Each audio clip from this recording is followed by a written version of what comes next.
The auctioneer's hammer fell with a sickening thud that echoed through Mabel's soul. Sold for $30 to the Lumberjack. Her own father counted the coins with trembling hands, unable to meet her eyes. At 23, she stood on that wooden platform, not as a bride, but as discarded goods, barren, worthless, a daughter who had failed her most fundamental purpose. The crowd dispersed their whispers, cutting deeper than winter wind. Can't even give a man children? What good is she? But as tears blurred her vision, a gentle hand touched her shoulder.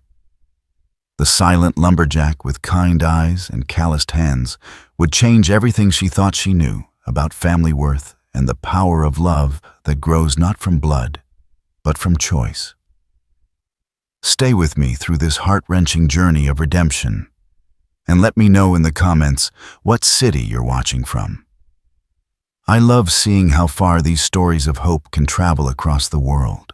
The morning sun cast long shadows across the dusty marketplace of Cedar Falls. But for Mabel Hutchins, the world had already grown dark. She stood trembling on the wooden platform, her worn blue dress catching the autumn breeze, as dozens of eyes scrutinized her like livestock at auction. The humiliation burned through her chest, a fire that threatened to consume what little dignity she had left. Now here we have Mabel Hutchins. The auctioneer's voice boomed across the crowd, his tone clinical and detached. 23 years old, good health, can cook and clean. His voice faltered slightly before continuing. Though she's proven unable to fulfill a woman's primary duty. A murmur rippled through the gathered men. Some shook their heads in disappointment, others whispered among themselves. Mabel's cheeks burned crimson as she stared at her bare feet. Her father's words from that morning echoing in her mind. You're no good to me, girl. Can't give a man children, can't bring honor to our name. At least this way, you'll be someone else's burden. Thomas Hutchins stood at the edge of the platform, his weathered face a mask of grim determination. He had once been a proud man, a farmer who worked the land with his bare hands and dreamed of grandchildren playing in his fields. But 3 years of failed pregnancies, of watching his daughter's marriage crumble under the weight of unspoken blame, had hardened his heart into something cold and calculating. She's been married before, he called out to the crowd, his voice carrying the weight of resignation. Husband sent her back, said she was defective. The word hit Mabel like a physical blow, and she wrapped her arms around herself, trying to hold the pieces of her shattered soul together. A man in a worn brown coat stepped forward, his face twisted with cruel amusement. What use is a woman who can't bear children? He shouted. Might as well buy a milk cow, at least that'll give you something worthwhile. Laughter erupted from several corners of the crowd, each chuckle another nail in the coffin of Mabel's dignity. She closed her eyes and tried to remember her mother's voice. The gentle woman who had died when Mabel was 15, taking with her all the warmth and love that had once filled their small farmhouse. Mama, she whispered under her breath, I don't know how to be strong anymore. The auctioneer raised his hand for silence. Let's start the bidding at $10. Do I hear 10? 5, Bun, someone called out from the back. That's all she's worth. 7, another voice added, with obvious reluctance. Mabel felt something inside her break with each callous bid. These men weren't seeing a woman with dreams, fears, and hopes. They saw a commodity, a broken tool that might still have some use if the price was right. Her hands shook as she remembered her wedding day 3 years ago. How beautiful she had felt in her mother's dress, how certain she had been that love would be enough to build a life on. How wrong she had been. $10. The voice came from a man in the front row, his small eyes glinting with something that made Mabel's skin crawl. But I want to inspect the goods first. He started toward the platform, and Mabel took an involuntary step backward. Now, hold on, Jenkins, the auctioneer said with a nervous laugh. This is a proper auction, not a cattle sale. But Jenkins was already climbing the wooden steps, his meaty hands reaching toward Mabel. A man's got a right to know what he's buying, he said, his breath reeking of whiskey and tobacco. Turn around, girl. Let me see what I'm getting for my money. Mabel's heart hammered against her ribs as the man approached. She looked desperately toward her father, hoping to see some flicker of protection. Some remnant of the man who had once chased away boys who looked at her wrong. But Thomas Hutchins had turned his back on the platform, his attention focused on counting the coins in his weathered hands. Please, Mabel whispered, but Jenkins was already reaching for her arm. $15. The voice cut through the marketplace like a blade, quiet, but carrying absolute authority. Every head turned toward the source, a tall man standing at the back of the crowd, his broad shoulders filling out a faded flannel shirt. He was older than most of the bidders, perhaps in his mid-30s, with dark hair that needed cutting and eyes the color of storm clouds. His face was weathered by years of outdoor work, marked by lines that spoke of both hardship and laughter. Jenkins paused, his hand inches from Mabel's arm. Did you say something, Blackwood?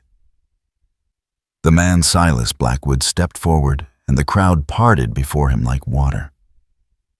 Mabel had heard his name whispered in town, usually accompanied by headshakes and hushed tones.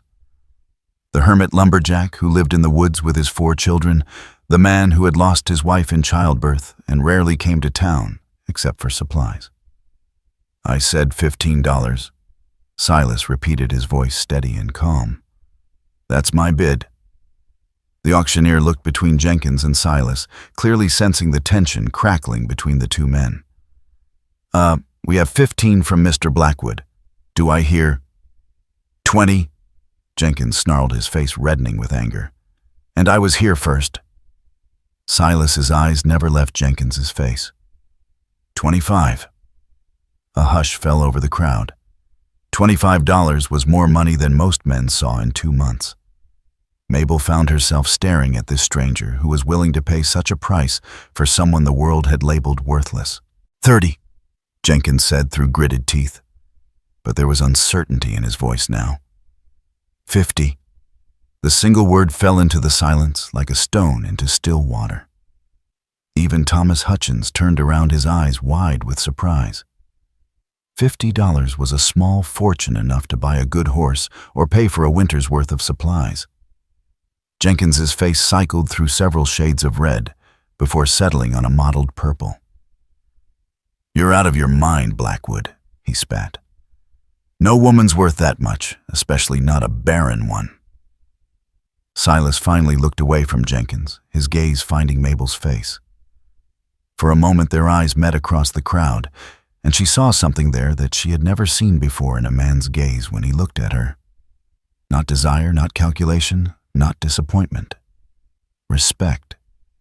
As if she were a person worthy of consideration rather than a problem to be solved. $50 going once. The auctioneer called, his voice shaking slightly. Going twice. The hammer fell with finality, and Mabel felt her knees nearly buckle with relief. Whatever this man Silas Blackwood wanted from her, it couldn't be worse than what Jenkins had planned. Thomas Hutchins approached the platform, his greedy eyes fixed on the money-changing hands. Well now, he said with forced joviality, looks like you got yourself a bargain, Blackwood. She can cook and clean, I'll give her that much. Silas counted out the bills with deliberate precision, pressing them into Thomas's eager palm. That makes us even, he said quietly. Don't ever contact her again. The older man's face darkened. Now see here, she's still my... She's not your anything. Silas interrupted, his voice carrying a note of steel that made Thomas step backward. You just sold whatever claim you had to her for $50. Honor the deal. Mabel watched this exchange with growing amazement. When was the last time someone had stood up for her? When had anyone treated her like something precious rather than something broken? Silas turned to face her, and she was struck again by the gentleness in his storm-gray eyes. He was handsome in a rough, unpolished way, but it was his careful movements and soft voice that made her pulse quicken with something that wasn't quite fear. "Ma'am," he said, tipping his worn hat slightly, "my name is Silas Blackwood. I'd like to offer you a place in my home, if you're willing." The simple courtesy of being asked, rather than commanded, left Mabel speechless for a moment. I don't understand," she stammered. "You don't even know me." A ghost of a smile touched the corner of his mouth. "I know enough. I know you deserve better than this." He gestured toward the dispersing crowd, many of whom were still staring at them with undisguised curiosity.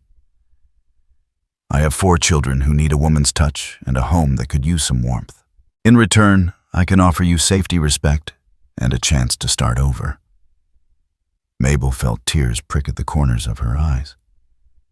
After 3 years of being told she was worthless, broken, a failure as a woman, this stranger was offering her hope. "What about my condition?" she asked quietly, the shame burning in her throat. Silas's expression grew gentle. "What about it?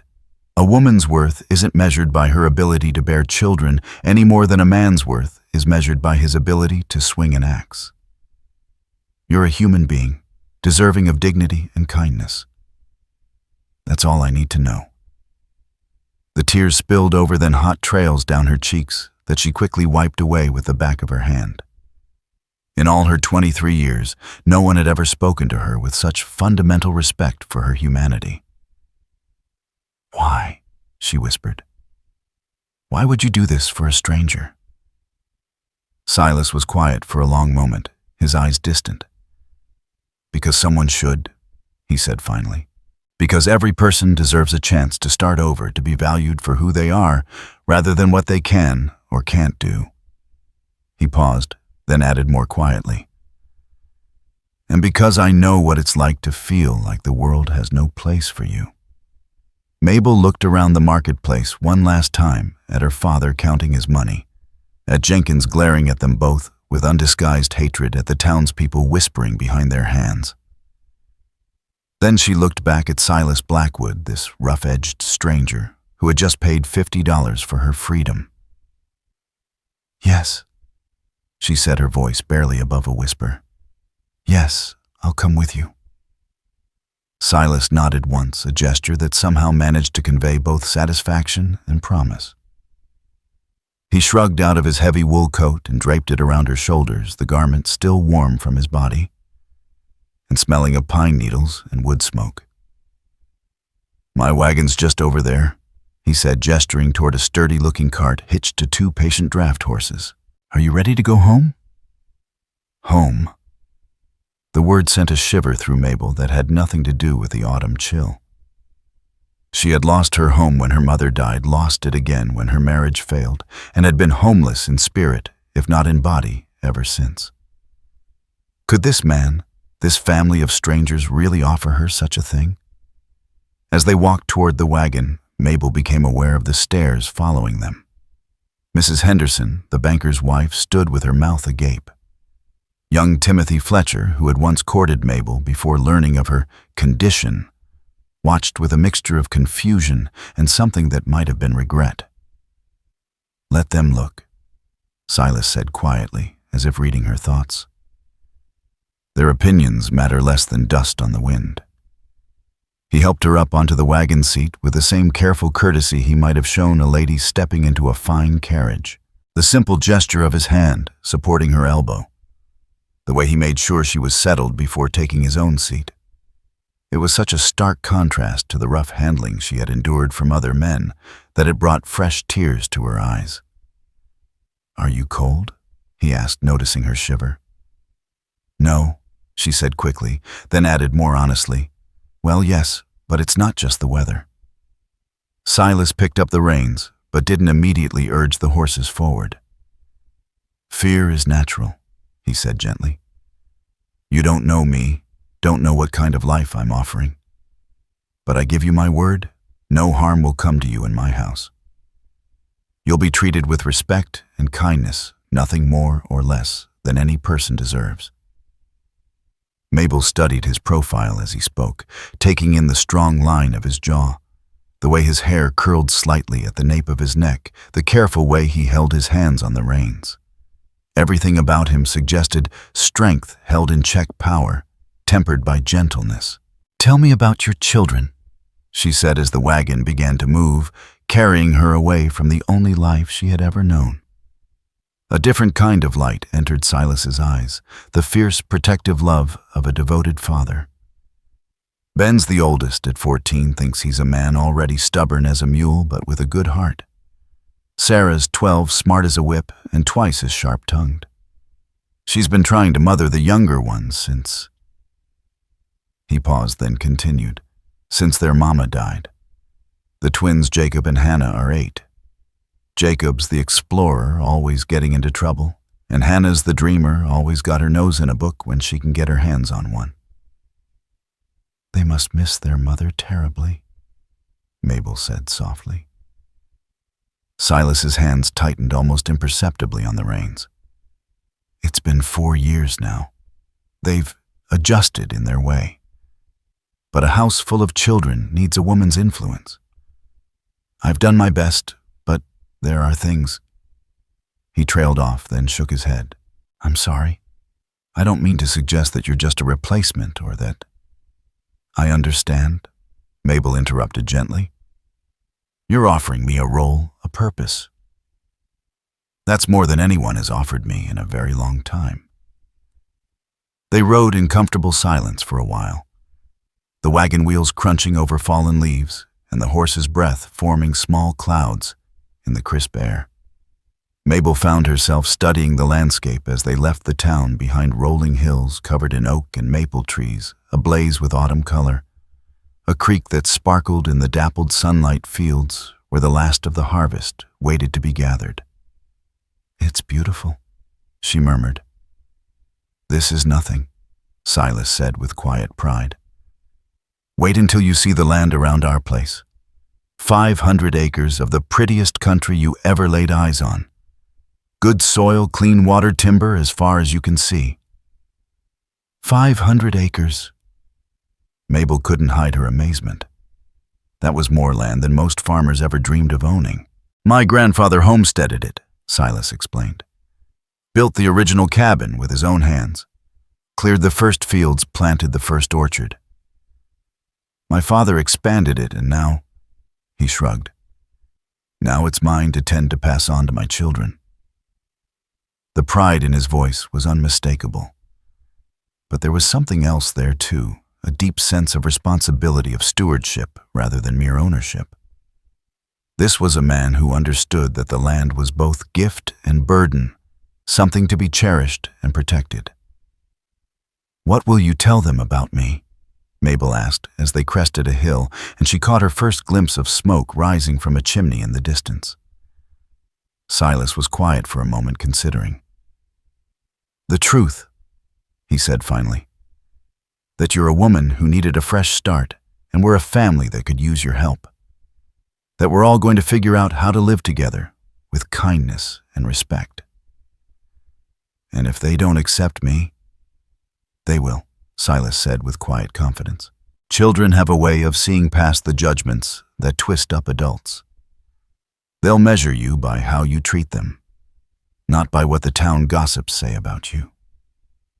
As they drew closer to the cabin, Mabel could make out more details. It was larger than she had expected, a 2-story log structure with a wide front porch and multiple chimneys. Smoke rose from one of them, suggesting someone was tending the fire inside.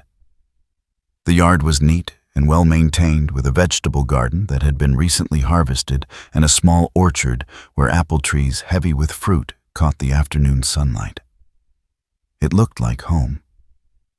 "Silas," she said suddenly, using his name for the first time. It felt strange on her tongue, intimate in a way that made her blush. "Yes. Thank you." The words seemed inadequate for what he had done, but they were all she had. He turned to look at her fully for the first time since they had left town, his gray eyes searching her face. "Don't thank me yet," he said softly. "Wait until you see if this life suits you. Wait until you decide if we're worth staying for." The wagon pulled into the yard just as the cabin door burst open and 4 children spilled out onto the porch. Mabel's breath caught in her throat as she got her first look at the family that might, if she was very lucky, become her own. Ben was indeed trying hard to be a man, his shoulders set with determined squareness even as his face betrayed his youth. Sarah stood with her hands on her hips, her expression wary, but curious as she studied the stranger their father had brought home. The twins. Jacob and Hannah hung back slightly, but their eyes were bright with interest. "Oh, Papa," Hannah called out, her voice high and sweet. "You're back?" Silas's face transformed as he looked at his children, love and pride shining from every line. This was a man who had found his purpose in being a father, who had built his life around these 4 young souls who depended on him. "Yes, sweetheart, I'm back," he called as he set the wagon brake. "And I've brought someone I want you all to meet." He climbed down from the wagon and moved around to help Mabel down, his strong hands gentle at her waist as he lifted her to the ground. The simple touch sent an unexpected warmth through her, and she found herself looking up into his eyes with something that might have been gratitude or might have been something deeper. "Children," Silas said, his voice carrying the authority of a father, but also a note of gentle request.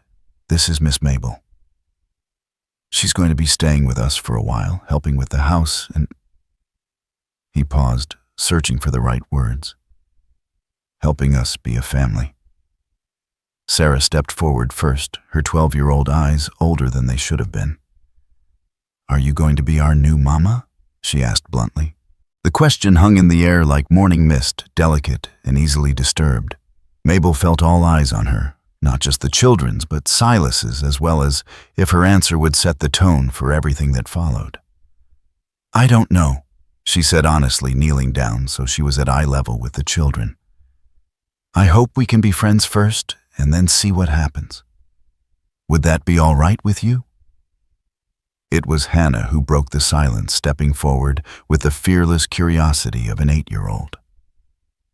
"You're very pretty," she said matter-of-factly. "Prettier than Mrs. Wilson from town, and she thinks she's the prettiest lady in the whole county." Mabel felt a smile tug at the corners of her mouth, the first genuine smile she had managed in longer than she could remember. "Thank you, Hannah. You're very pretty yourself." Jacob, not to be outdone by his twin, stepped forward as well. "Can you cook?" he asked with the practical concern of a boy who had been eating his father's cooking for 4 years. "I can," Mabel said solemnly. "Can you eat?" "I can eat anything," Jacob declared proudly. "Even Papa's burned biscuits." "Hey now," Silas protested with mock indignation, and for the first time since her world had crumbled, Mabel found herself laughing. Really laughing from somewhere deep in her chest where hope had been hiding. Ben, still trying to maintain his manly dignity, stepped forward last. "Are you going to stay?" he asked, and beneath the gruff attempt at authority, Mabel heard the question of a boy who had lost too much already. "I'd like to," she said gently, "if you'll have me." Ben studied her for a long moment, his young face serious. Then he nodded once, a gesture that reminded her strongly of his father. "All right then," he said. "Welcome home." Welcome home. As the sun began to set behind the mountains, painting the sky in shades of gold and crimson, Mabel stood in the yard of the Blackwood cabin, surrounded by the people who might become her family. For the first time in 3 long years, she allowed herself to believe that perhaps her story wasn't over after all. Perhaps it was just beginning. The evening air carried the scent of wood smoke and the promise of dinner, and as Silas guided her toward the cabin that might become her sanctuary, Mabel felt something she had almost forgotten how to feel: hope. The warmth that had begun to bloom in Mabel's chest during those first moments in the yard lasted exactly as long as it took to cross the threshold of the Blackwood cabin. The moment she stepped inside, the weight of her new reality settled on her shoulders like a heavy cloak, and she realized that good intentions and kind words were only the beginning of what would surely be the most challenging chapter of her life. The interior of the cabin was spacious, but bore the unmistakable signs of a household that had been managing without a woman's touch for far too long. Dishes were stacked haphazardly on the kitchen table, clothes hung from chair backs and door frames, and a thin layer of dust covered most surfaces. The smell of burned coffee lingered in the air, mixing with the more pleasant aromas of wood smoke and something that might have been stew simmering over the fire. Sarah noticed Mabel's surveying gaze and lifted her chin defensively. "I know it's not perfect," she said, her voice carrying an edge that spoke of years spent trying to fill shoes too big for her 12-year-old feet. "I do my best, but there's only so much one person can manage." "Of course," Mabel said quickly, recognizing the defensive pride in the girl's tone. "I can see you've been working very hard. You've done an amazing job keeping everything together." Something in Sarah's posture relaxed slightly, but her eyes remained wary. This was a child who had been forced to grow up too quickly, who had shouldered responsibilities that should have belonged to adults. Mabel's heart ached for her, recognizing something of her own childhood in Sarah's fierce independence. "Sarah's been the lady of the house since she was 8, Silas said quietly, his voice filled with both pride and regret. "She's kept us all in line, haven't you, sweetheart?" "Someone had to," Sarah replied, but there was affection beneath the tartness. "Jacob would have burned the house down by now if left to his own devices." "I would not," Jacob protested, but his grin suggested he wasn't entirely offended by the accusation.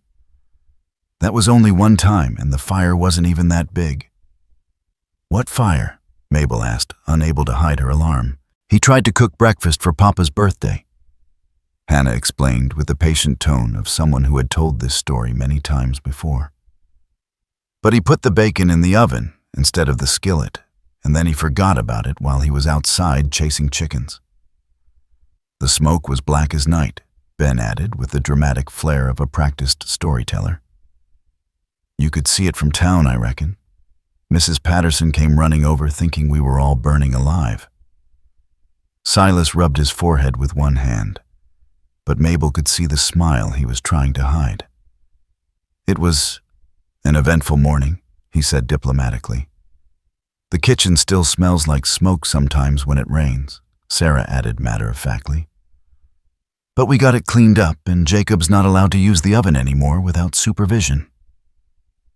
Mabel found herself laughing again despite her nervousness. There was something infectious about the easy way this family teased each other, the obvious love that existed beneath the gentle ribbing. It was so different from the cold silence that had filled her father's house in recent years, or the tense atmosphere that had eventually poisoned her marriage. "Well," she said, looking around the cabin with fresh eyes, "it seems like you all have quite a few stories to tell. I hope I'll hear more of them." "Oh, you will," Ben said with a grin that transformed his serious young face. "Whether you want to or not. Hannah's got about 1,000,000 stories, and she never gets tired of telling them." "I do not tell stories," Hannah protested with 8-year-old dignity. "I tell adventures, real ones that happen to me and Jacob, and sometimes Sarah if she's not being too grown up to play." "Adventures?" Mabel asked, settling into a chair at the kitchen table. It felt strange to sit down in this house, to claim even such a small space as her own. But Silas had gestured for her to make herself comfortable. Hannah's eyes lit up with enthusiasm. "Oh, yes. Just last week, Jacob and I found a secret cave behind the waterfall up on Miller's Creek. It was dark and mysterious, and there were bats hanging from the ceiling like little black umbrellas."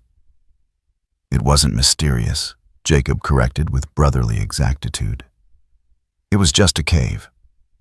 But it was pretty deep, and our voices echoed when we shouted. "That sounds wonderful," Mabel said, and was surprised to find that she meant it.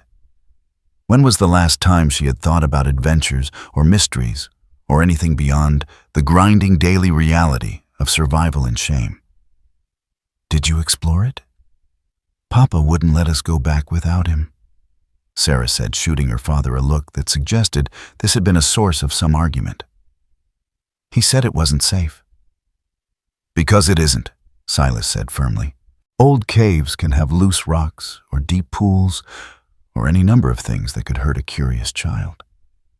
If you want to explore it properly, we'll do it together with ropes and lanterns and proper preparation."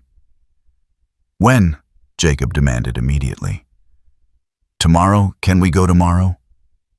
"We'll see," Silas said with the diplomatic non-answer of an experienced father.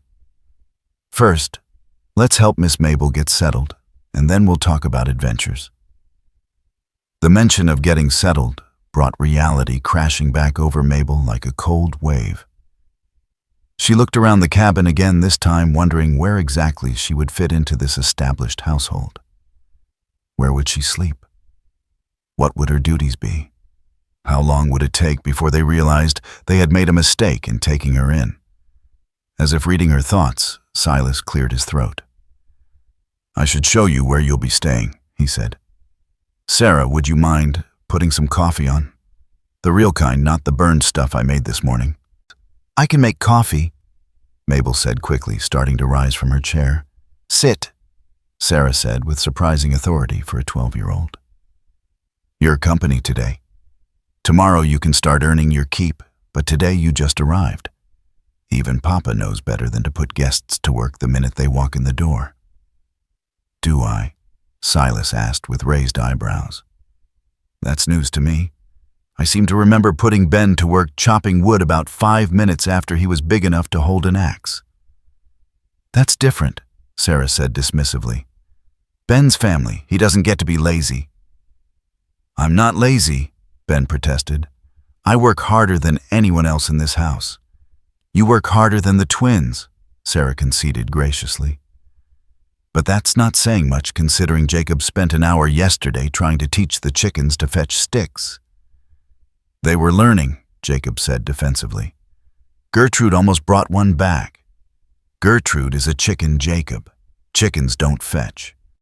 "How do you know? Have you ever tried to teach them?" Mabel listened to this familiar sibling banter with a growing sense of wonder.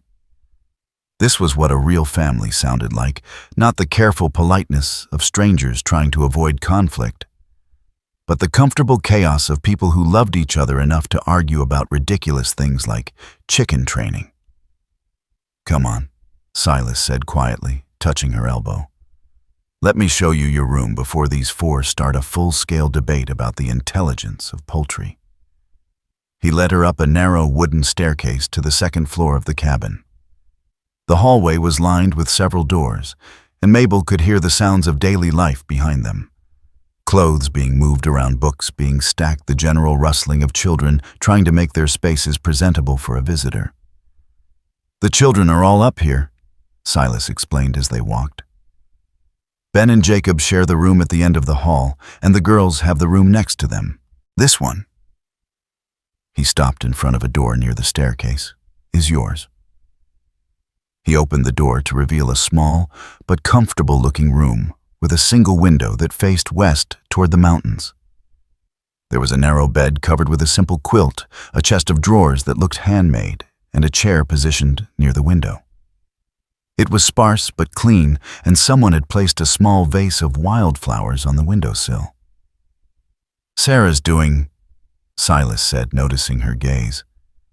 "She thought you might like some flowers to brighten the room."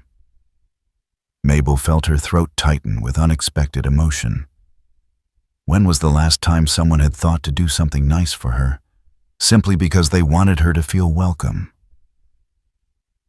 "It's lovely," she managed to say. "Really lovely." "It's not much," Silas said, suddenly sounding uncertain.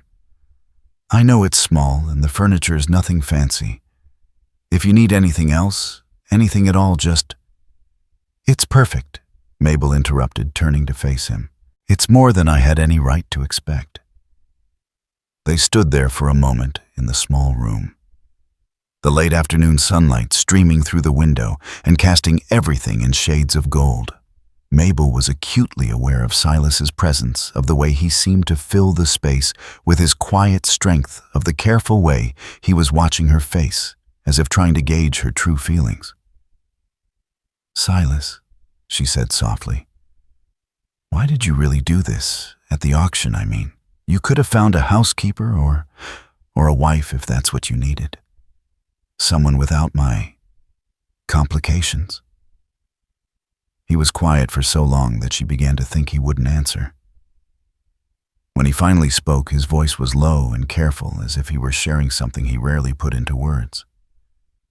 "4 years ago, when Mary died, I thought my world had ended," he said. "Not just because I loved her, though I did, but because suddenly I was alone with 4 children, and no idea how to be both mother and father to them. The town women, they meant well, but they kept telling me I needed to find a new wife, someone to complete my family, as if Mary could be replaced like a broken dish." He moved to the window, staring out at the mountains in the distance. "I realized that what people were really saying was that I wasn't enough on my own, that my children needed someone, anyone, who could fulfill the role of mother, regardless of who that person actually was. It was about the function, not the person." Mabel felt her heart tighten with understanding. "And you thought I might feel the same way, about being valued for my function rather than myself. When I saw you standing on that platform today, listening to men bid on you like you were livestock." His voice hardened with remembered anger. "You looked like I felt in those first months after Mary died. Like someone who had been told they weren't enough, weren't worthy of being chosen for who they are, rather than what they could provide." He turned back to face her, his gray eyes intense. "I don't need a wife, Mabel. I mean, someday, maybe if the right person came along, and we both wanted that. But what I needed today was to help someone who deserved better than what the world was offering them. What my children need is someone who will care about them as people, not someone who sees them as obligations to be managed." The simple honesty of his words hit Mabel like a physical blow. Here was a man who had looked at her situation and seen not an opportunity to acquire unpaid labor, but a chance to offer kindness to someone who needed it. The contrast with every other interaction she'd had with men in recent years was so stark it left her speechless. "I don't know how to do this," she whispered, the admission torn from somewhere deep inside her. "I don't know how to be part of a family anymore. I'm not sure I ever really knew." "None of us do," Silas said gently. "We've all been figuring it out as we go along, making mistakes and trying to do better the next time. That's what families are. I think groups of people who care enough about each other to keep trying, even when it's hard."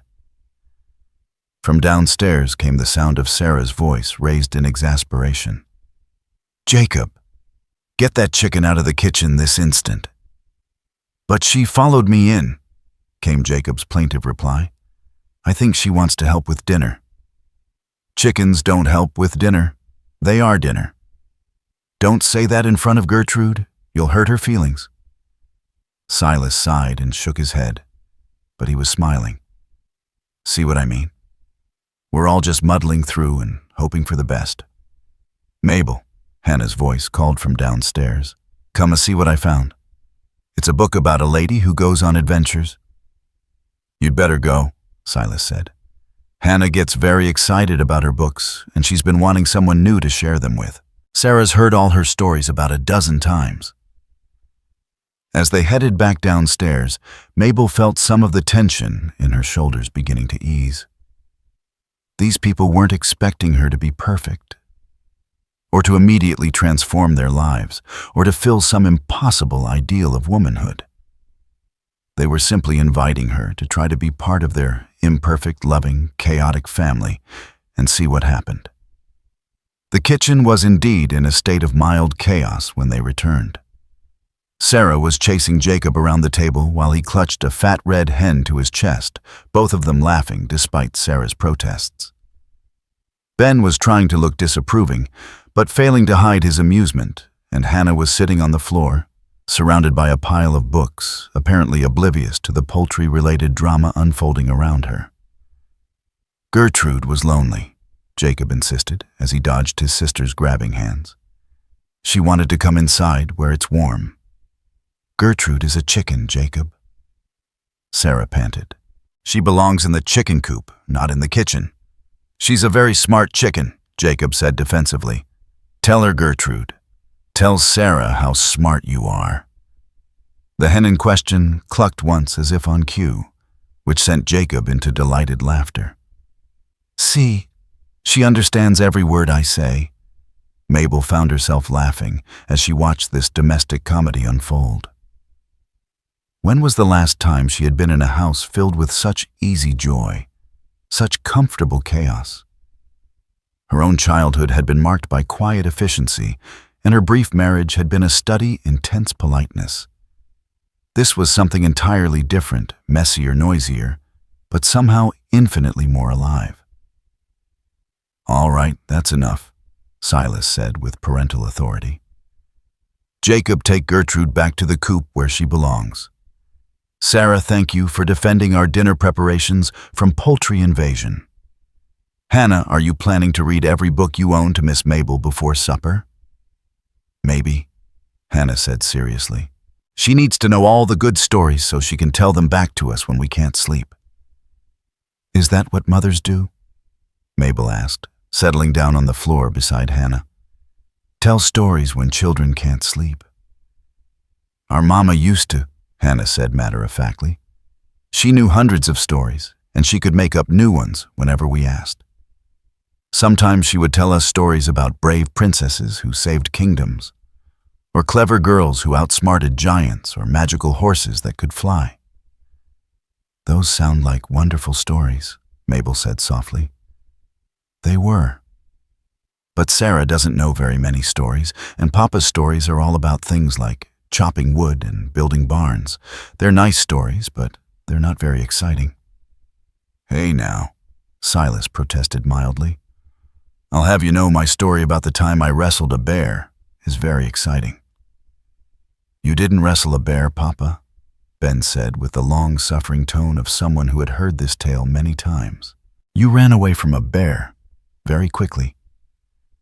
Running away from a bear is a perfectly sensible thing to do, Silas said with dignity, and it makes for a much more exciting story if you tell it right. Can you tell stories? Hannah asked Mabel hopefully. Real ones with adventures and magic and people who live happily ever after. Mabel felt a flutter of panic. She had never been particularly good at storytelling, had never had much occasion to practice. But looking into Hannah's eager young face, she found herself nodding. I can try, she said, though they might not be as good as your mama's stories. That's all right, Hannah said generously. We're not very particular. By the time Jacob returned from the chicken coop without, Gertrude Sarah had managed to restore some semblance of order to the kitchen. Coffee was brewing, the table was cleared, and something that smelled significantly better than Silas's usual cooking was simmering in a pot over the fire. What are we having for dinner? Ben asked, lifting the lid of the pot and inhaling appreciatively. Stew, Sarah said proudly. I've been working on it all day. There's beef from the cow we butchered last month and vegetables from the garden, and I even managed not to burn the bread this time. It smells wonderful, Mabel said, and meant it. The rich aroma of meat and vegetables filled the kitchen, making her realize how long it had been since she'd had a proper meal. The anxiety and humiliation of the morning had left her with no appetite. But now she found herself genuinely hungry for the first time in days. Sarah's become quite the cook, Silas said with obvious pride. She's been experimenting with different recipes, trying to figure out what everyone likes best. I'm still working on it, Sarah said, but Mabel could hear the pleasure in her voice at her father's praise. Some things turn out better than others. They gathered around the table as the sun set outside, and Mabel found herself experiencing something she had almost forgotten, the simple pleasure of sharing a meal with people who seemed genuinely glad she was there. The conversation flowed easily, moving from plans for the next day's work to stories about neighbors and townspeople, to Hannah's latest reading adventure. Mrs. Patterson's cat had kittens again, Sarah reported as she served the stew. 7 of them this time. She's trying to find homes for them, but I think she's fighting a losing battle. That cat has kittens twice a year, regular as clockwork. We should get a kitten, Jacob suggested hopefully. An orange one to match my hair. We have a cat, Ben pointed out. Old Tom keeps the mice out of the grain stores just fine. Old Tom is ancient and lazy, Jacob countered. He spends most of his time sleeping in the barn. We need a young cat one with energy and spirit. What we need, Silas said diplomatically, is to finish the harvest before we start adding more animals to feed. Though I admit some of those kittens are pretty appealing. Can we at least go look at them? Hannah asked. Mrs. Patterson said we could visit any time. We'll see, Silas said, which Mabel was beginning to recognize as his standard response to requests that required further consideration. As the meal progressed, Mabel found herself relaxing in ways she hadn't in years. These people were including her in their conversations, naturally asking for her opinions, laughing at her tentative jokes. For the first time since her marriage had failed, she felt like she might actually belong somewhere.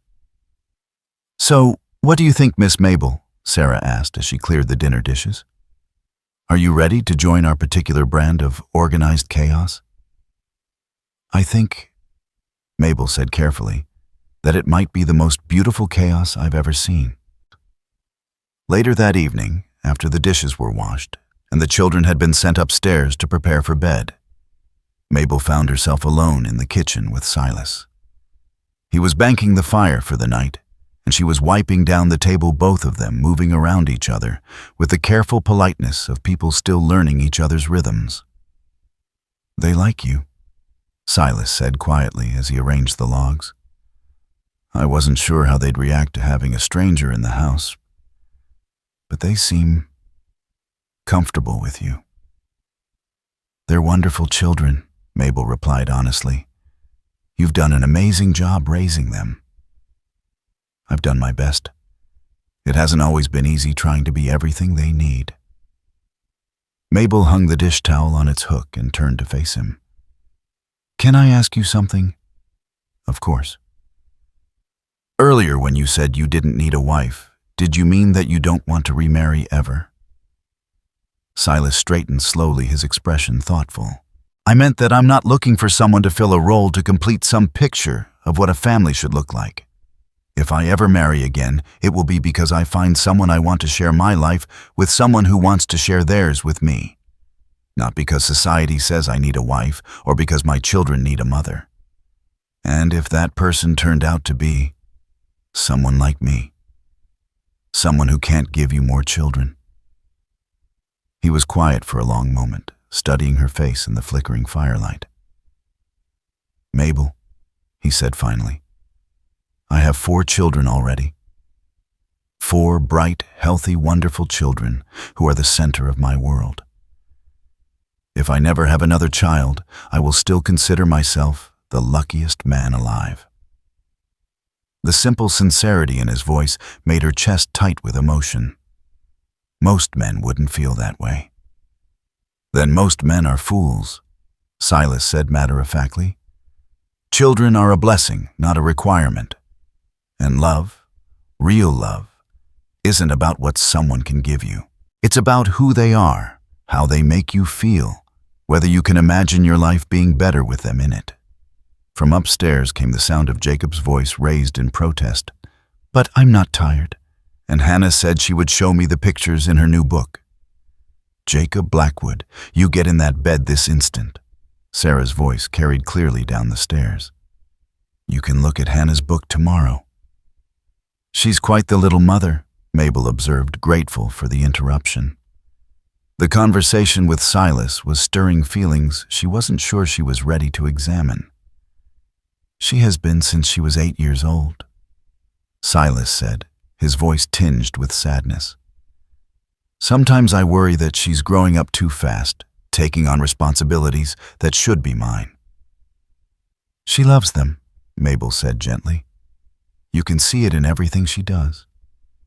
"Yes, she's grown up quickly, but she's also learned to be strong, capable, caring. Those aren't bad things for a young woman to learn." "No," Silas agreed. "But I'd like her to have time to be a child too, to play and be silly and not worry about whether there's enough firewood for winter or whether the twins are eating properly." Mabel felt a sudden fierce desire to help make that possible, to take some of the burden off Sarah's young shoulders, to give her the chance to be 12 years old instead of a miniature adult. The intensity of the feeling surprised her. She had been in this house for only a few hours, and already she was beginning to care about these people in ways that both thrilled and terrified her. "Miss Mabel?" Hannah's voice called from the top of the stairs. "Could you come up? I want to show you something." Mabel looked questioningly at Silas, who nodded with a smile. "Go ahead. Hannah's been dying to share her books with someone new. Just don't let her keep you up all night with stories." As Mabel climbed the stairs, she could hear the sounds of the household settling for the night. Ben's voice murmuring to Jacob in their shared room. Sarah humming softly as she braided her hair, the creak of floorboards, as everyone moved through their evening routines. It was such a peaceful sound, so different from the silence that had filled her father's house or the tension that had marked her marriage. Hannah's room was small but cozy, with 2 narrow beds and walls lined with makeshift bookshelves. The 8-year-old was sitting cross-legged on her bed, surrounded by what looked like every book she owned. "Look at all these," Hannah said excitedly as Mabel sat down beside her. "This one's about a girl who disguises herself as a boy to become a knight. And this one's about a princess who saves her kingdom from a dragon. And this one's about a lady who explores the whole world and writes down everything she sees." "These all sound wonderful," Mabel said, genuinely impressed by the collection. "Where did you get so many books?"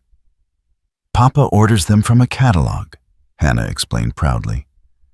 "Every few months he lets me pick out 2 new ones. Sarah says it's wasteful that we should spend the money on practical things. But Papa says learning is the most practical thing there is." "Your papa is a wise man," Mabel said, picking up one of the books and examining the cover. "And you're very lucky to have so many wonderful stories to read." "Mama used to read to me," Hannah said matter-of-factly. "Before she died. She said that books could take you anywhere you wanted to go and teach you about things you'd never see in real life." "She was right about that," Mabel said softly. "Books are like magic in a way." "Do you like to read?" Hannah asked hopefully. "I do, though I haven't had much time for it lately. My father thought books were a waste of time for girls. He said we should focus on practical skills instead." Hannah's eyes widened with indignation. "That's silly. Books teach you practical things too.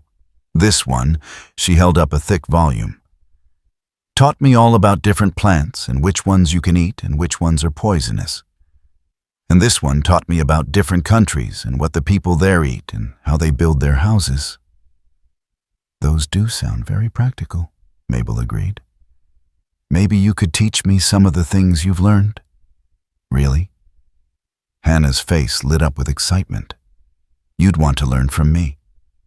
"I think you might be the smartest 8-year-old I've ever met," Mabel said honestly. "I bet you could teach me all sorts of interesting things." Hannah beamed at the compliment, then suddenly grew serious. "Miss Mabel, are you going to stay with us? Really stay? I mean, not just for a few days?" The question caught Mabel off guard. I hope so, Hannah. I'd like to stay if your family wants me to." "We do," Hannah said with the absolute certainty of childhood. "Papa's been sad for a long time, even though he tries to hide it. And Sarah works too hard, And Ben pretends he doesn't need anybody, but he does, and Jacob needs someone to tell him when his ideas are too dangerous before he tries them. "And what about you?" Mabel asked gently. "What do you need?" Hannah considered this seriously. "I need someone to tell me stories," she said finally, "and someone to listen when I want to talk about the things I read, and someone who smells like flowers instead of wood smoke and leather." Mabel felt tears prick at the corners of her eyes. "I think I can manage all of those things." "Good," Hannah said, settling back against her pillows with satisfaction. "Now, do you want to hear about the Lady Knight? It's a really exciting story, and she's very brave and clever." As Hannah launched into an animated retelling of her favorite book, complete with dramatic gestures and voice changes for different characters, Mabel felt something shift inside her chest. For the first time in years, she was exactly where she wanted to be, doing exactly what she wanted to do. The fear and uncertainty were still there, lurking at the edges of her consciousness, but they were overshadowed by something warmer and more powerful. Hope. Love. The possibility of belonging. When Hannah finally fell asleep in the middle of describing a particularly dramatic sword fight, Mabel carefully tucked the covers around the little girl's shoulders and tiptoed out of the room. The hallway was quiet now, the other children settled for the night, and she could see light seeping from under Silas's door at the far end of the hall. She made her way to her own small room where Sarah probably had left a pitcher of warm water and a towel for washing. The simple thoughtfulness of the gesture made her throat tight with emotion. As she prepared for bed, Mabel caught sight of herself in the small mirror above the dresser and was startled by what she saw. The woman looking back at her looked different. Still tired, still marked by the trials of recent years, but there was something in her eyes that hadn't been there that morning. A spark of life, a glimmer of possibility. For the first time in longer than she could remember, Mabel fell asleep not with tears on her cheeks, but with a smile on her lips. Tomorrow would bring new challenges, new fears to face and overcome. But tonight, she was safe, surrounded by people who had welcomed her with open hearts and asked for nothing in return except the chance to care for each other. It was more than she had dared to hope for, and it was only the beginning. The first week passed in a blur of learning and adjustment that left Mabel feeling both exhausted and more alive than she had in years. Each morning brought new challenges as she struggled to find her place in the established rhythms of the Blackwood household. And each evening brought small victories that made her heart swell with cautious hope. She discovered that Jacob's boundless energy required constant supervision. The boy seemed drawn to danger, like a moth to flame, whether it was climbing too high in the apple trees or attempting to train the farm animals to perform impossible tricks. Sarah, despite her initial wariness, gradually began to share the burden of household management, though Mabel could see the girl struggling to relinquish control she had held for so long. Ben worked alongside his father, with the serious dedication of someone determined to prove his worth as a man, while Hannah flitted between them all like a curious butterfly, asking endless questions about everything Mabel did. And Silas? Silas watched it all with those storm-gray eyes, saying little but missing nothing, ready to step in when tensions rose too high or when someone needed gentle guidance back to calmer waters. It was on a crisp Tuesday morning, exactly 8 days after her arrival, that the fragile peace Mabel had begun to take for granted was shattered by an unexpected visitor. She was in the kitchen teaching Hannah how to braid bread dough when the sound of approaching hoofbeats made them both look up from their work. Through the window, Mabel could see a horse and rider coming up the long drive to the cabin, moving at a pace that suggested urgency rather than a casual social call. "Papa!" Jacob's voice called from somewhere outside. "Someone's coming," when Silas appeared in the kitchen doorway, wiping sawdust from his hands with a rag. He had been working in his shop since dawn, crafting furniture to sell in town, and there were wood shavings caught in his dark hair. "Stay inside," he said quietly to Mabel and Hannah. "I'll see what this is about." But even as he spoke, Mabel felt her stomach clench with familiar dread. The rider was close enough now that she could make out his features, and recognition hit her like a physical blow. Thomas Hutchins sat astride his old bay mare, his face set in lines of grim determination that Mabel knew all too well. Her father had come. "Papa?" Hannah said uncertainly, sensing the sudden tension in the room. "Who is that man?" Before Mabel could answer, the sound of harsh voices carried through the open window. Thomas had dismounted and was striding toward Silas with the aggressive posture of a man spoiling for a fight. "Blackwood," Thomas called out, his voice carrying the edge of barely controlled rage. "I want to talk to you about my daughter." Mabel's hands began to shake as she set down the bread dough. Through the window, she could see Ben and Jacob emerging from the barn, drawn by the commotion, while Sarah appeared on the front porch with a concerned expression. "Your daughter chose to come with me," Silas replied, his voice calm but carrying a note of steel. "We had a legal transaction witnessed by the entire town. There's nothing more to discuss." "Legal transaction?" Thomas spat, and Mabel could see the flush of anger spreading across his weathered face. "You took advantage of a desperate man, $50 for damaged goods. You must have known she wasn't worth half that." The words hit Mabel like physical blows, each one designed to cut deep into wounds that had barely begun to heal. Hannah gasped beside her, and Mabel realized the little girl was watching this confrontation with wide, frightened eyes. "Hannah," Mabel said, forcing her voice to remain steady, "why don't you go upstairs and—" "No," Hannah said firmly, moving closer to Mabel's side. "I want to stay with you." Outside, Silas had taken a step closer to Thomas, and even from a distance, Mabel could see the dangerous tension in his posture. "I'd suggest you choose your next words very carefully, Hutchins," he said, his voice low and deadly quiet. "You're talking about a woman I consider to be under my protection." "Protection?" Thomas laughed harshly. "From what? The truth. She's barren, Blackwood, useless as a woman. Her own husband sent her back because she couldn't give him children. What kind of protection does a failure like that need?" That was when Sarah exploded. "How dare you!" The 12-year-old's voice rang across the yard with righteous fury as she marched down from the porch. "How dare you come to our home and say such horrible things about Miss Mabel?" "Sarah, stay back," Silas commanded, but his daughter was already positioning herself between the two men, her young face blazing with indignation. "She's not useless," Sarah continued, her voice shaking with emotion. "She's kind and gentle, and she listens when we talk, and she makes Hannah laugh, and she taught me how to make bread that doesn't burn, and she tells the most wonderful stories, and she's more of a mother to us in 1 week than you've been a father to her in her whole life." Thomas's face darkened further at being lectured by a child. "You don't know what you're talking about, girl. That woman is damaged goods, and your father was a fool to—" "Enough." Silas's voice cut through Thomas's words like an axe through kindling.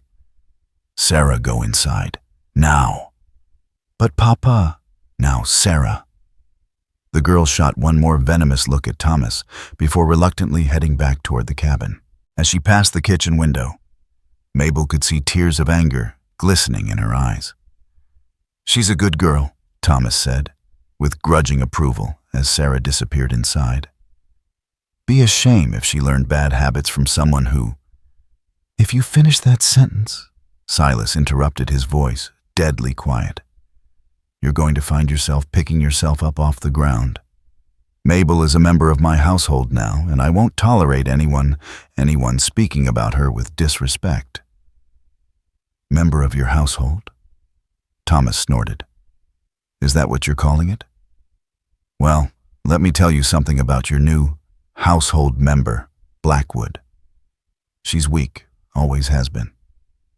Cries at the drop of a hat, can't handle criticism, thinks the world owes her something just for existing. And when life gets hard, she crumbles like a stale biscuit. Each word was a carefully aimed dart designed to hit Mabel where she was most vulnerable. And they found their mark. Standing at the window, listening to her father catalog her failures for a stranger's benefit, Mabel felt the fragile confidence she had been building over the past week begin to crack. She couldn't even keep a husband satisfied. Thomas continued relentlessly. Poor William tried everything.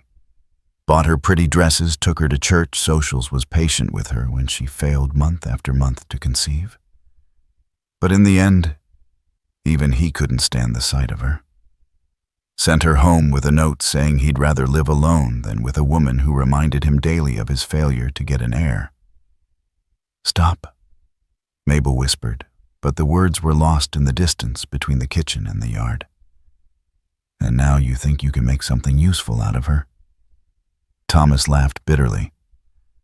"Good luck, Blackwood. Just remember, when she disappoints you, when she proves she's not worth the trouble, don't say I didn't warn you." The silence that followed was broken only by the sound of Mabel's ragged breathing. She was dimly aware of Hannah tugging at her skirt, saying something, but the words seemed to come from very far away. All she could hear was the echo of her father's voice, confirming every terrible thing she had ever believed about herself. Damaged goods, useless as a woman, not worth the trouble. "Miss Mabel." Hannah's voice finally penetrated the fog of shame that had settled over her. "Miss Mabel, you're crying." Mabel reached up to touch her cheeks and was surprised to find them wet with tears. When had she started crying? "I'm sorry," she whispered, though she wasn't sure what she was apologizing for. "Why is that man saying those mean things?" Hannah asked, her own eyes bright with unshed tears. "Why is he being so cruel?" Before Mabel could answer, the kitchen door burst open and Sarah stormed in, her face still flushed with anger. "Don't listen to him," she said fiercely, grabbing Mabel's hands. "Don't listen to a single word that horrible man says. He doesn't know anything about you, not the real you." "Sarah," Mabel began, but the girl cut her off. "No, I know what you're thinking because I can see it in your face. You're thinking, maybe he's right, maybe you don't belong here, maybe we'll get tired of you and send you away too. But that's not true." "You don't understand," Mabel said gently, pulling her hands free. "You're still just a child. You don't know what it means when a woman can't—" "I know what it means to care about someone," Sarah shot back. "And I know what it means to have someone care about you. And I know that you do both of those things better than most grown-ups I've met." Outside, the confrontation was apparently drawing to a close. Through the window, Mabel could see Thomas remounting his horse, while Silas stood with his arms crossed, his expression carved from granite. "You'll regret this, Blackwood," Thomas called as he gathered his reins. "Mark my words, she'll bring you nothing but trouble and disappointment. That girl has never been anything but a burden, and she always will be." "Get off my land," Silas said quietly, but his voice carried clearly through the morning air. "And don't come back, ever." Thomas spurred his horse and rode away without another word, leaving a cloud of dust and bitter memories hanging in the morning air. Mabel watched him go and felt something fundamental shift inside her chest. Not healing exactly, but a recognition that the man who had just ridden away was no longer her father in any way that mattered. He had given up that right when he sold her like livestock, and any lingering obligation she had felt toward him died as his figure disappeared into the distance. But knowing that didn't make his words hurt any less. The kitchen door opened again, more gently this time, and Silas entered with Ben and Jacob close behind him. All three of them looked shaken by the confrontation. But it was Silas who drew Mabel's attention. His jaw was set in hard lines, and there was something dangerous still flickering in his storm-gray eyes. "Are you all right?" he asked softly. his gaze searching her face with obvious concern. Mabel tried to speak but found her throat too tight for words. Instead, she managed a small nod that fooled no one. "He's gone," Silas said, moving closer. "He won't be coming back." "He was mean," Jacob said with the simple moral clarity of an 8-year-old. "Why did he say those awful things about Miss Mabel? Doesn't he know she's nice?" "Some people," Ben said with the gravity of his 14 years, "are just mean, especially when they're angry about something." "But what's he angry about?" Jacob persisted. "Miss Mabel didn't do anything wrong." Silas knelt down so he was at eye level with the twins. "Sometimes grown-ups make mistakes," he said carefully. "Big mistakes that hurt the people they're supposed to love. And then instead of admitting they were wrong, they try to make themselves feel better by blaming someone else." "That's stupid," Hannah said with characteristic bluntness. "Yes," Silas agreed. "It is." He stood and turned his attention back to Mabel, who was still struggling to regain her composure. "Would you like to take a walk?" he asked gently. "Sometimes it helps to get some fresh air after difficult conversations." Mabel nodded, not trusting her voice. She needed to move, needed to get away from the kitchen where her father's poisonous words still seemed to echo off the walls. "We'll finish the bread," Sarah said firmly. "Hannah can show me what you taught her." "But I want to go with Miss Mabel," Hannah protested. "Let her have some time with Papa," Sarah said with wisdom beyond her years. "Sometimes grown-ups need to talk about grown-up things." Outside, the morning air was crisp and clean, carrying the scent of pine and wood smoke and the earthy smell of autumn. Silas led her away from the cabin, along a well-worn path that wound through the trees toward the sound of running water.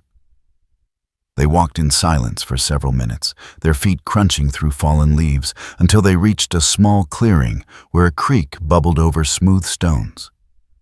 "This is where I come when I need to think," Silas said, settling himself on a fallen log near the water's edge. "Something about the sound of running water helps settle my mind." Mabel sat beside him, careful to leave space between them, but grateful for his solid, comforting presence. For a long time they simply listened to the creek's gentle murmur and watched the play of sunlight on the water. "I'm sorry," she said finally. "For what?" "For bringing this trouble to your family. For letting him upset the children. For Shamas," and she gestured helplessly.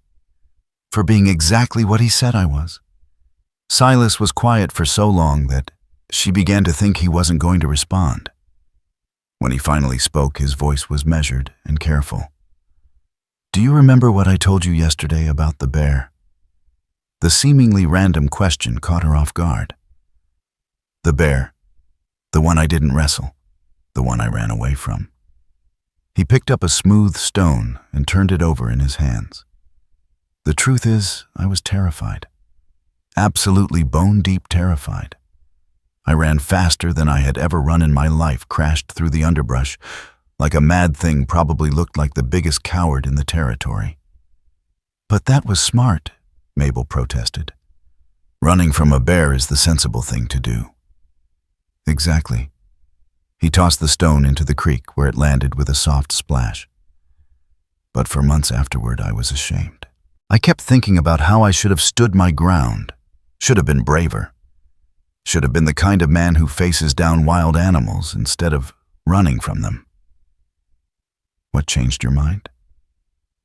"Ben did, actually. He was about 10 at the time, and he asked me what I would have done if the bear had been threatening one of them.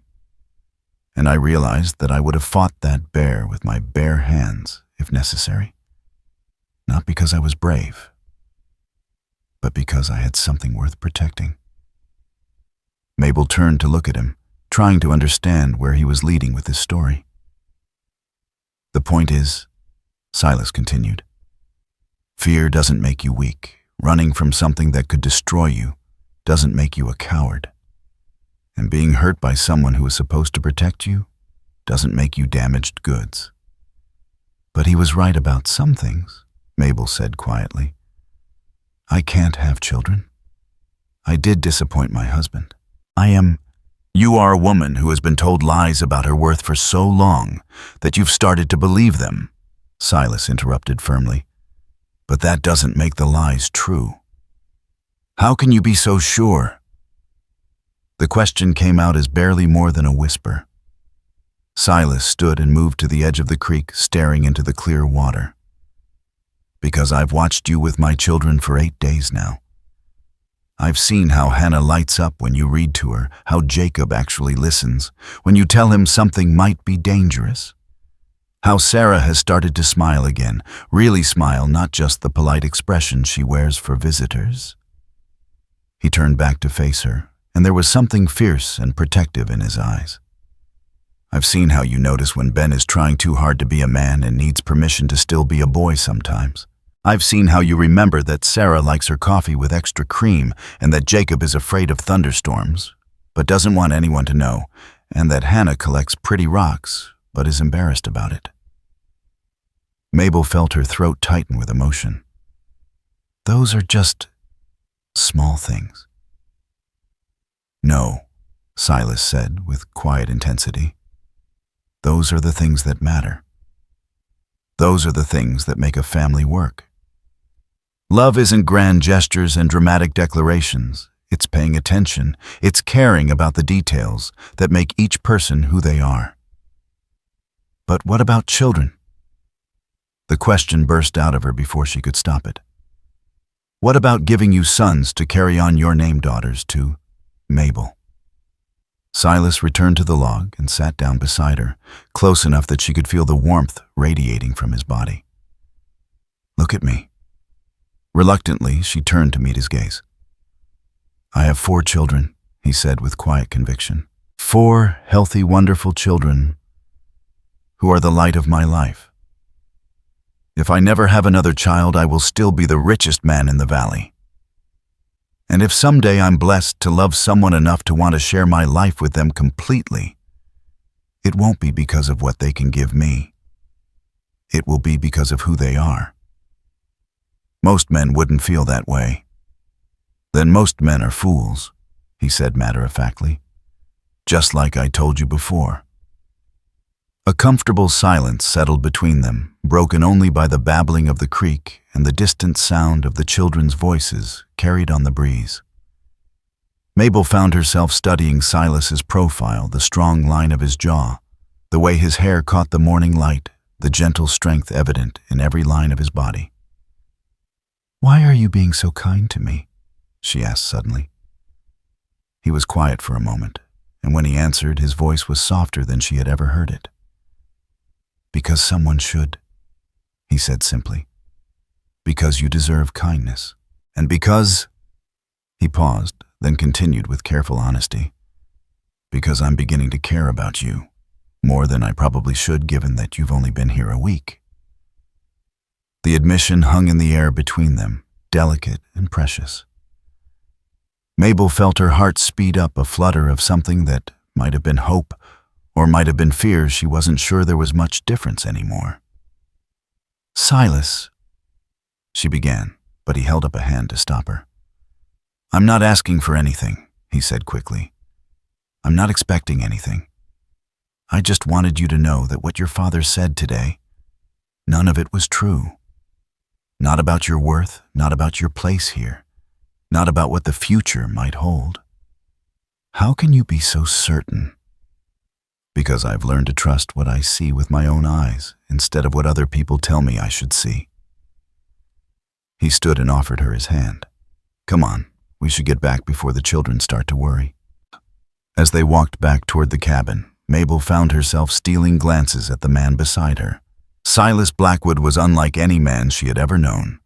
Gentle but strong, protective but not possessive, willing to offer comfort without demanding anything in return. The possibility that he might truly care for her, not as a convenience or solution to a problem, but as a person worthy of affection, was both thrilling and terrifying. They emerged from the trees to find the yard buzzing with activity. Ben was chopping wood with determined precision, his young face set in serious lines. Sarah was hanging laundry on the line while keeping one eye on the twins, who appeared to be engaged in some sort of elaborate game involving the chickens. "Miss Mabel," Hannah called out as soon as she spotted them. "Look what we made." She came running toward them, holding up a perfectly braided loaf of bread that was golden brown and beautiful. "Sarah helped, but I did all the braiding myself, just like you showed me." "It's perfect," Mabel said, and meant it. The bread was indeed beautifully shaped, and the fact that Hannah had taken such pride in learning the technique made Mabel's heart swell with affection. "We made enough for dinner and tomorrow's breakfast too," Sarah added as she approached with a basket of laundry. "I thought maybe we could have it with some of the apple butter we made last week."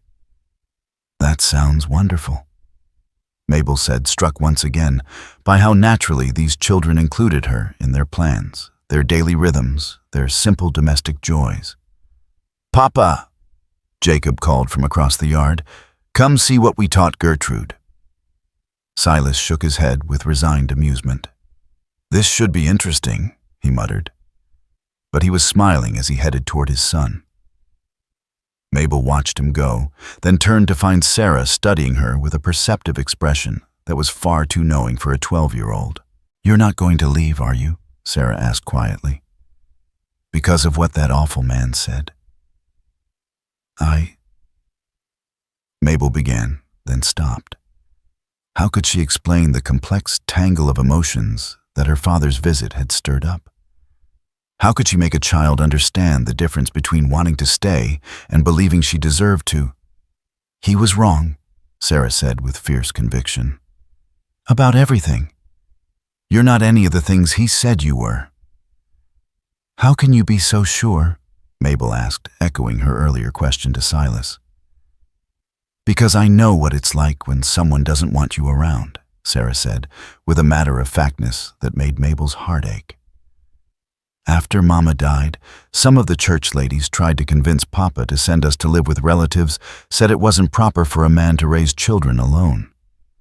They smiled at us and said nice things, but you could tell they thought we were a burden, a problem to be solved."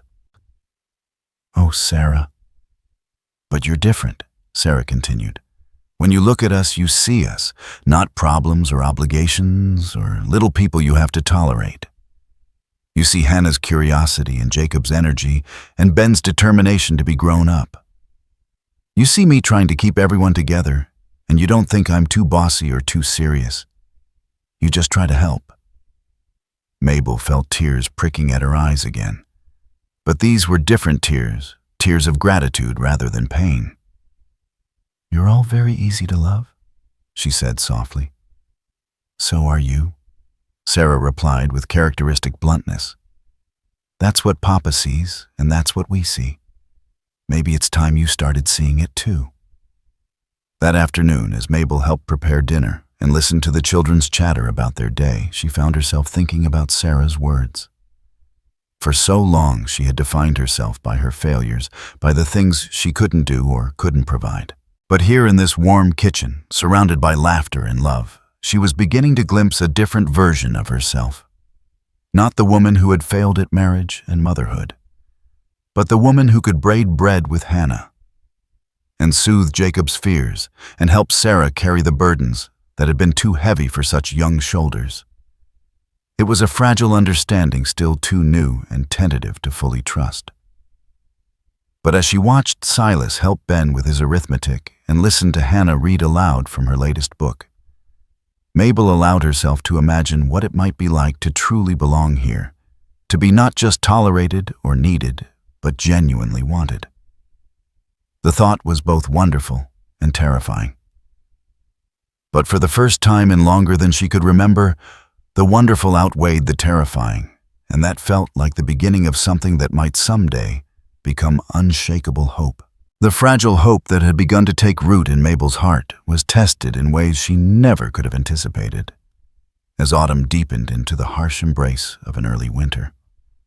What started as a season of gradual healing and tentative belonging transformed into a crucible that would either forge unbreakable bonds or shatter the delicate family they were all learning to become. The first sign of trouble came with the weather. October brought unseasonably cold temperatures and early snow that blanketed the mountains in white weeks before anyone expected it. Silas stood on the front porch each morning studying the gray sky with a furrowed brow that spoke of worry he tried to hide from the children. "It's going to be a hard winter," he told Mabel quietly one evening as they stood together in the kitchen, the children already asleep upstairs. "Harder than usual. The almanac predicted it, but I hope they were wrong." "What does that mean for us?" Mabel asked, though she could already see the canards etched in the lines around his eyes. "It means we need to stretch everything food firewood supplies. It means being more careful than usual, more prepared for anything." He turned to look at her, and there was something vulnerable in his expression. "It means I'm grateful you're here. I don't think I could manage it all alone, not this year." Those words wrapped around Mabel's heart like a warm blanket, but the comfort was short-lived. 3 days later, little Hannah woke with a fever that made her cheeks burn bright red and left her too weak to climb out of bed. "It's just a cold," Sarah said with forced optimism as she dampened a cloth with cool water. "She'll be better in a day or two." But Mabel had seen enough illness in her life to recognize something more serious than a simple cold. Hannah's breathing was labored, her small body shaking with chills despite the fever, and there was a rattling sound in her chest that made Mabel's stomach clench with fear. "I think we should send for Dr. Morrison," she said quietly to Silas when they found themselves alone in the hallway outside Hannah's room. "The doctor's 40 miles away," Silas replied, but she could hear the worry he was trying to hide. "And with this snow, the roads might already be impassable. Then what do we do?" Silas was quiet for a long moment, staring at the closed door behind which his youngest daughter lay, fighting an illness neither of them fully understood. "We take care of her ourselves," he said finally. "We do everything we can and we pray it's enough." What followed were 3 of the longest days of Mabel's life. She took turns with Sarah and Silas, sitting beside Hannah's bed, spooning broth between her cracked lips, bathing her burning forehead with cool cloths, and trying to coax the stubborn fever to break. Jacob, sensing the gravity of the situation, abandoned his usual mischievous energy, and instead sat quietly in the corner of Hannah's room, reading to her from her favorite books in a voice barely above a whisper. "Read the one about the princess again," Hannah whispered on the second night, her voice so hoarse it was barely audible. "The one who saves the kingdom." Jacob obediently opened the familiar book, though Mabel could see his hands shaking slightly as he began to read. Even Ben, usually so determined to maintain his mature facade, hovered anxiously in the doorway, ready to run for anything they might need. It was on the 3rd night that Hannah's condition took a frightening turn. Her fever spiked so high that she began having delirious conversations with people who weren't there, calling out for her mother in a voice that broke everyone's heart. "Mama," she whispered, her eyes wide and unfocused as she stared at something none of them could see. "Mama, I can't find my way home." Mabel felt her own heart breaking as she took Hannah's small hand in hers. "I'm here, sweetheart," she said gently. "You're safe. You're home." "But Mama said she would come back," Hannah continued, tears streaming down her flushed cheeks. "She said she would never leave us." "Where is she?" Silas, who had been standing near the window, moved to the other side of the bed and knelt down so he was at eye level with his daughter. "Mama's watching over you," he said, his voice thick with emotion. "She's always watching over you. But Miss Mabel is here now and she's taking very good care of you." "Miss Mabel?" Hannah's unfocused gaze wandered until it found Mabel's face. "Are you going to leave too?" The question hit Mabel like a physical blow. Here was this precious child burning with fever and lost in delirium, and her greatest fear wasn't death. It was abandonment. It was being left alone again. No, sweetheart, Mabel said, her voice steady despite the tears streaming down her cheeks. I'm not going anywhere. I'm going to stay right here with you until you're all better. Promise? I promise. Hannah's eyes drifted closed, and for a terrifying moment Mabel thought she had stopped breathing. But then the little chest rose and fell in the familiar rhythm of sleep, and Mabel felt some of the tension leave her shoulders. She's burning up, Sarah said from the foot of the bed, her young face etched with worry beyond her years. The fever's getting worse. Mabel stood and began removing the heavy quilts that covered Hannah's small form. Help me, she said urgently. We need to cool her down before the fever does permanent damage. But she'll be cold, Jacob protested. The fever will keep her warm, Mabel explained as she and Sarah worked together to strip away the heavy bedding. Right now, her body is too hot. We need to help it cool down. They worked through the night, taking turns bathing Hannah with lukewarm water, encouraging her to sip cool broth, and monitoring every breath she took. Silas sent Ben to the barn to check on the animals, partly because the work needed doing, but mostly because the boy's nervous energy was making everyone more anxious. It was near dawn when the fever finally broke. Mabel had dozed off in the chair beside Hannah's bed when she was awakened by a small, weak voice saying her name. Miss Mabel, I'm thirsty. Mabel's eyes flew open to find Hannah looking at her with clear, alert eyes for the first time in 3 days. The fever flush had faded from her cheeks, leaving her pale but obviously lucid. Oh, thank God, Mabel breathed, reaching for the cup of water that had been waiting on the bedside table. Here, sweetheart, drink this slowly. Hannah struggled to sit up, and Mabel helped her, marveling at how much weight the child seemed to have lost in just 3 days. She was thin and fragile, but the dangerous glitter in her eyes was gone, replaced by the natural brightness that was so essentially Hannah. I had strange dreams, Hannah said, after she had drunk half the cup of water. I dreamed Mama was here, but she looked sad. She kept saying she had to go, but she didn't want to leave us alone. Mabel felt her throat tighten with emotion. What else did you dream? I dreamed you were there too, and you told Mama that we would be all right, that you would take care of us. And then Mama smiled and said she could rest now, because she knew we weren't alone anymore. Tears spilled down Mabel's cheeks before she could stop them. That sounds like a beautiful dream. It was, Hannah agreed sleepily. And when I woke up, I felt like Mama had really been here, like she really did know we were going to be all right. From the doorway came the sound of running footsteps, and suddenly the room was full of people. Silas appeared first, his hair disheveled from sleep, followed closely by Sarah, Ben, and Jacob, all of them crowding around the bed with expressions of desperate hope. Hannah, Jacob cried, climbing onto the bed beside his twin. You're awake? You're really awake. Careful, Silas cautioned, but his voice was thick with relief. She's still weak. I'm better, Hannah said, with a tired smile. Miss Mabel took care of me. She stayed with me the whole time. Silas's eyes found Mabel's across the room, and the gratitude she saw there was so intense it made her feel dizzy. Thank you, he said quietly. I don't know how to. You don't need to thank me, Mabel interrupted. They're all... She struggled to find words for what these children had come to mean to her. They're my family too. The words slipped out before she could stop them, and for a moment the room was absolutely silent.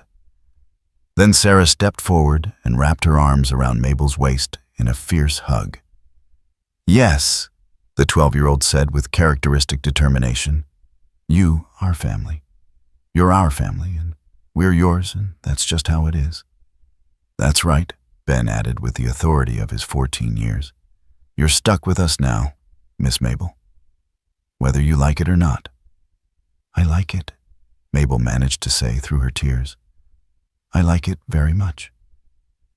Hannah's recovery was slow but steady, and as the days passed, the entire household seemed to settle into a new rhythm that felt more natural than anything Mabel had ever experienced.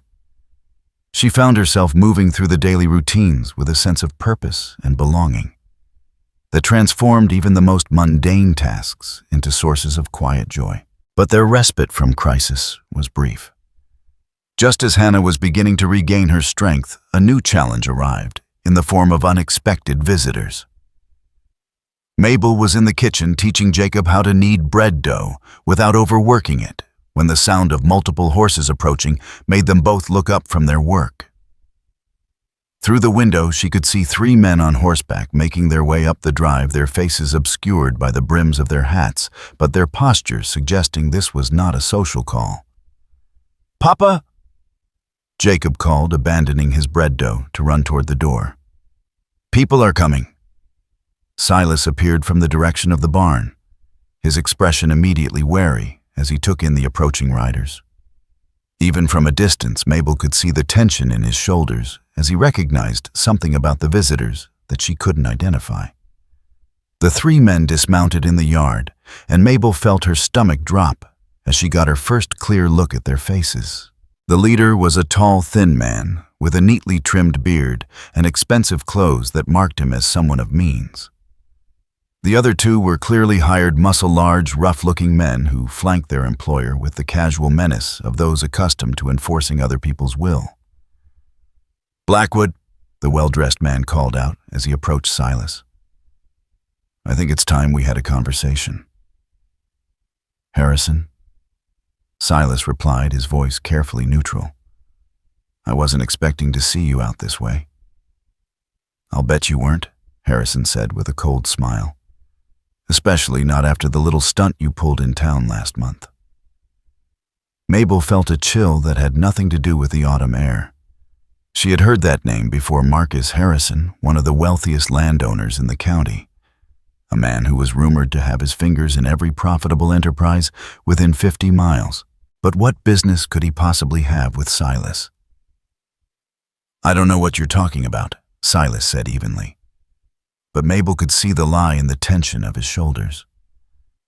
"Don't you?" Harrison's smile turned predatory. "Let me refresh your memory. Last month you bid on a certain item at the town auction. $50, if I remember correctly. Quite a generous offer for damaged goods." The blood drained from Mabel's face as she realized what Harrison was talking about. Somehow, her purchase for "that's what it had been," no matter how kindly Silas had framed it, had attracted the attention of one of the most powerful men in the territory.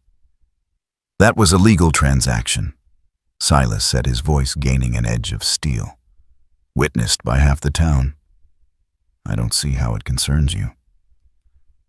"Oh, but it does concern me," Harrison replied smoothly. "You see, I had my eye on that particular piece of property. I was planning to make a bid myself, but you moved so quickly that I didn't have the chance." "Then you should have been faster," Silas said flatly. Harrison's laugh was as cold as winter wind. "Should have been faster. Yes, I suppose I should have. But here's the thing, Blackwood, I don't like losing. Especially not to backwoods lumberjacks who don't know their place." The insult hung in the air like smoke, acrid and poisonous. Mabel could see Silas's hands clenching into fists at his sides, but his voice remained level when he spoke. "I think this conversation is over, Harrison. I'd appreciate it if you and your men would leave my property." "Not quite yet," Harrison said, gesturing to his companions. "You see, I've been doing some research since that auction. Turns out you've been hiding some interesting secrets, haven't you?" "I don't know what you're talking about." "Don't you?" Harrison pulled a folded paper from his coat pocket. "This is a survey map, Blackwood. Official county records. Very interesting reading if you know what to look for." Silas's face went pale, and Mabel saw something that might have been fear flicker in his eyes. "What do you want, Harrison?" "I want what should have been mine from the beginning," Harrison replied. "That woman, for starters." And I want you to understand that crossing me comes with consequences. Miss Mabel is not property to be traded or sold, Silas said, his voice rising with anger. She's a member of my household under my protection, and she's not going anywhere. Your protection? Harrison laughed again. What protection can you offer when you're about to lose everything you own? He unfolded the paper in his hands, holding it up so Silas could see. According to these records, your grandfather never properly filed the deed to the northern section of your land. 200 acres that you've been farming and logging for generations, but that technically still belong to the territorial government. Mabel felt the world tilt around her as she began to understand what Harrison was saying. He was threatening to take away part of Silas's land that had been in his family for generations, land that was essential to their survival. That's impossible, Silas said, but his voice lacked conviction. My grandfather built this place with his own hands. Every acre of it is legally ours. Is it? Harrison folded the paper and returned it to his pocket. I'm afraid the Territorial Land Office disagrees. In fact, they've already begun the process of putting that land up for auction. Guess who's planning to make a bid? The silence that followed was broken only by the sound of the wind through the trees and the distant lowing of cattle in the fields. Mabel could see Sarah and Ben watching from the porch, their young faces etched with confusion and growing fear. What do you want? Silas asked, finally, his voice defeated. I want you to think very carefully about whether one woman is worth losing everything your family has built, Harrison said with satisfaction. I want you to remember that some fights aren't worth having, especially when you're guaranteed to lose. He remounted his horse, his two companions following suit. I'll give you a week to think it over, Blackwood. After that, I file the paperwork to claim that land as abandoned territory. And once I own it, I'll make sure you understand exactly what it means to cross Marcus Harrison. They rode away in a cloud of dust and menace, leaving behind a silence so profound it seemed to ring in Mabel's ears. She watched Silas standing alone in the yard. His shoulders bowed under the weight of whatever burden Harrison had just placed on them, and felt her heart break all over again. She had found a family, found a place where she belonged, found the first real happiness she had known in years. And now, because of her, it was all going to be destroyed. Miss Mabel. Hannah's voice was small and uncertain behind her. What did that man want? Why did he look so angry? Mabel turned to find all 4 children clustered in the kitchen doorway, their faces reflecting various degrees of confusion and fear. Sarah, as always, was the first to step forward, her 12-year-old shoulders squared with determination. It's about you, isn't it? Sarah said with characteristic directness. That man wants to hurt Papa because he brought you here. Sarah, Ben warned, but the girl ignored him. I'm right, aren't I? Sarah continued, her eyes fixed on Mabel's face. He's angry because Papa wouldn't let him have you at the auction, and now he's trying to punish our whole family. Mabel felt her throat close with emotion. The child's intuition was devastatingly accurate, and there was no point in trying to lie about it. Yes, she said quietly. I think that's exactly what's happening. Then what do we do? Jacob asked, his usual energy subdued by the gravity of the situation. Before Mabel could answer, Silas appeared in the doorway behind the children. His face was drawn with worry, but there was something resolute in his expression that gave her hope. We do what we always do, he said firmly. We face it together as a family, and we figure out how to protect what matters most. But if you lose the land, Mabel began. Then we lose the land, Silas interrupted. Land can be replaced. Family cannot. You can't sacrifice everything for me, Mabel protested. I won't let you. You don't have a choice in the matter, Silas said with gentle finality. And neither do I. Harrison thinks he can use fear to break up our family, but he's wrong. We're stronger than he knows. Are we? The question slipped out before Mabel could stop it, carrying all the doubt and fear that had been building in her chest since Harrison's visit. Silas moved to stand directly in front of her, his gray eyes intense as they searched her face. "Do you remember what I told you about the bear?" he asked softly. "Yes, but—" "I told you that I would have fought that bear with my bare hands if it had been threatening my children," he continued. "Not because I was brave, but because I had something worth protecting." "I remember." "Well, now I have something else worth protecting," he said, his voice dropping to barely above a whisper. "I have you. And I'll be damned if I let Marcus Harrison or anyone else take away what we've built here." The words hit Mabel like a physical force, and she felt her knees go weak with the intensity of emotion they stirred up.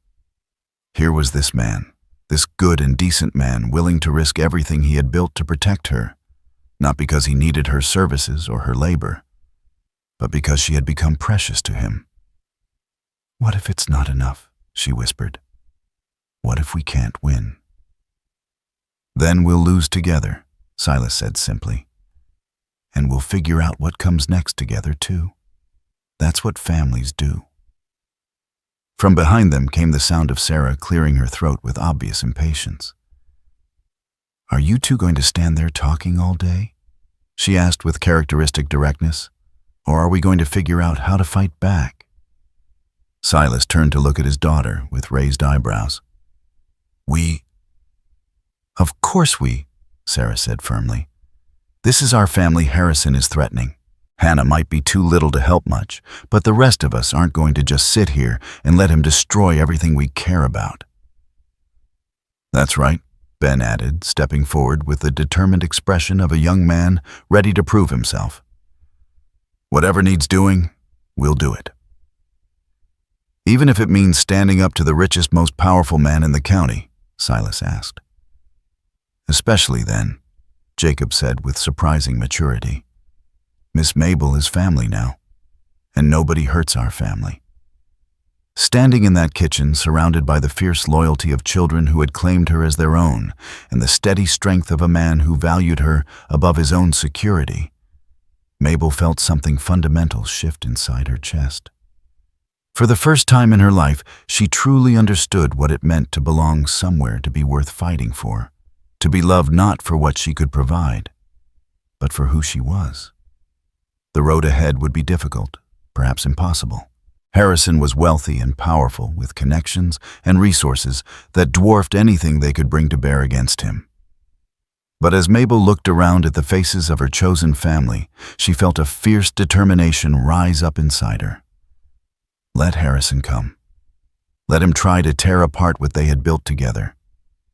He might have money and influence, but they had something far more powerful. They had love and loyalty and the unshakable conviction that some things were worth any price to protect. The battle for their future was about to begin, and Mabel intended to fight with everything she had. The first thing Silas did after Harrison's departure was gather the family around the kitchen table with a large wooden box that Mabel had never seen before.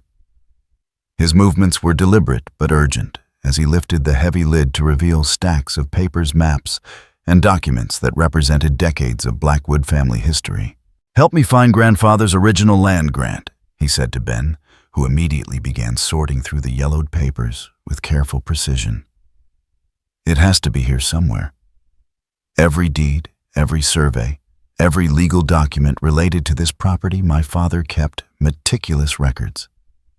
Sarah moved to stand behind her father's shoulder, peering at the documents with the intensity of someone far older than her 12 years. "What exactly are we looking for?" she asked.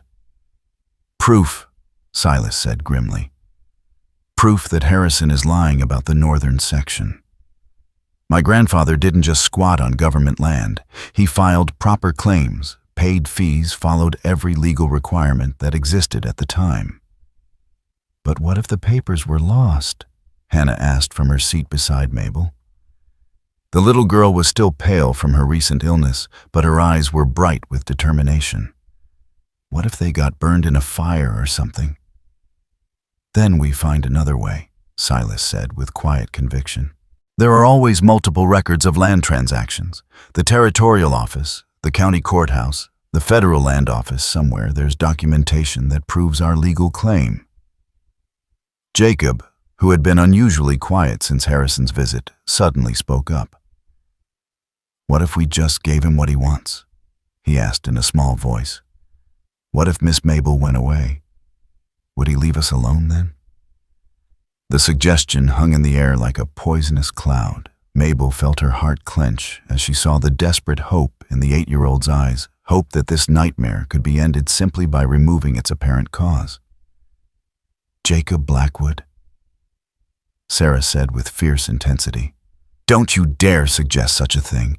Miss Mabel is family, and we don't abandon family just because things get difficult. But if it would save Papa's land, Jacob began. It wouldn't, Silas interrupted firmly. Harrison isn't really angry about the auction, son. That's just his excuse. He's been wanting to get his hands on our timber rights for years, and this is his opportunity to try. What do you mean? Ben asked, looking up from the papers he was examining. Silas pulled out a surveyor's map and spread it across the table. Look at this, he said, pointing to the boundaries marked in faded ink. Our northern section borders directly on Harrison's largest holdings. But more importantly, it contains the headwaters of Miller's Creek and controls access to the best timber stands in the entire valley. Mabel studied the map, beginning to understand the true scope of Harrison's ambitions. So, even if I weren't here, he'd find another excuse to challenge your claim to that land.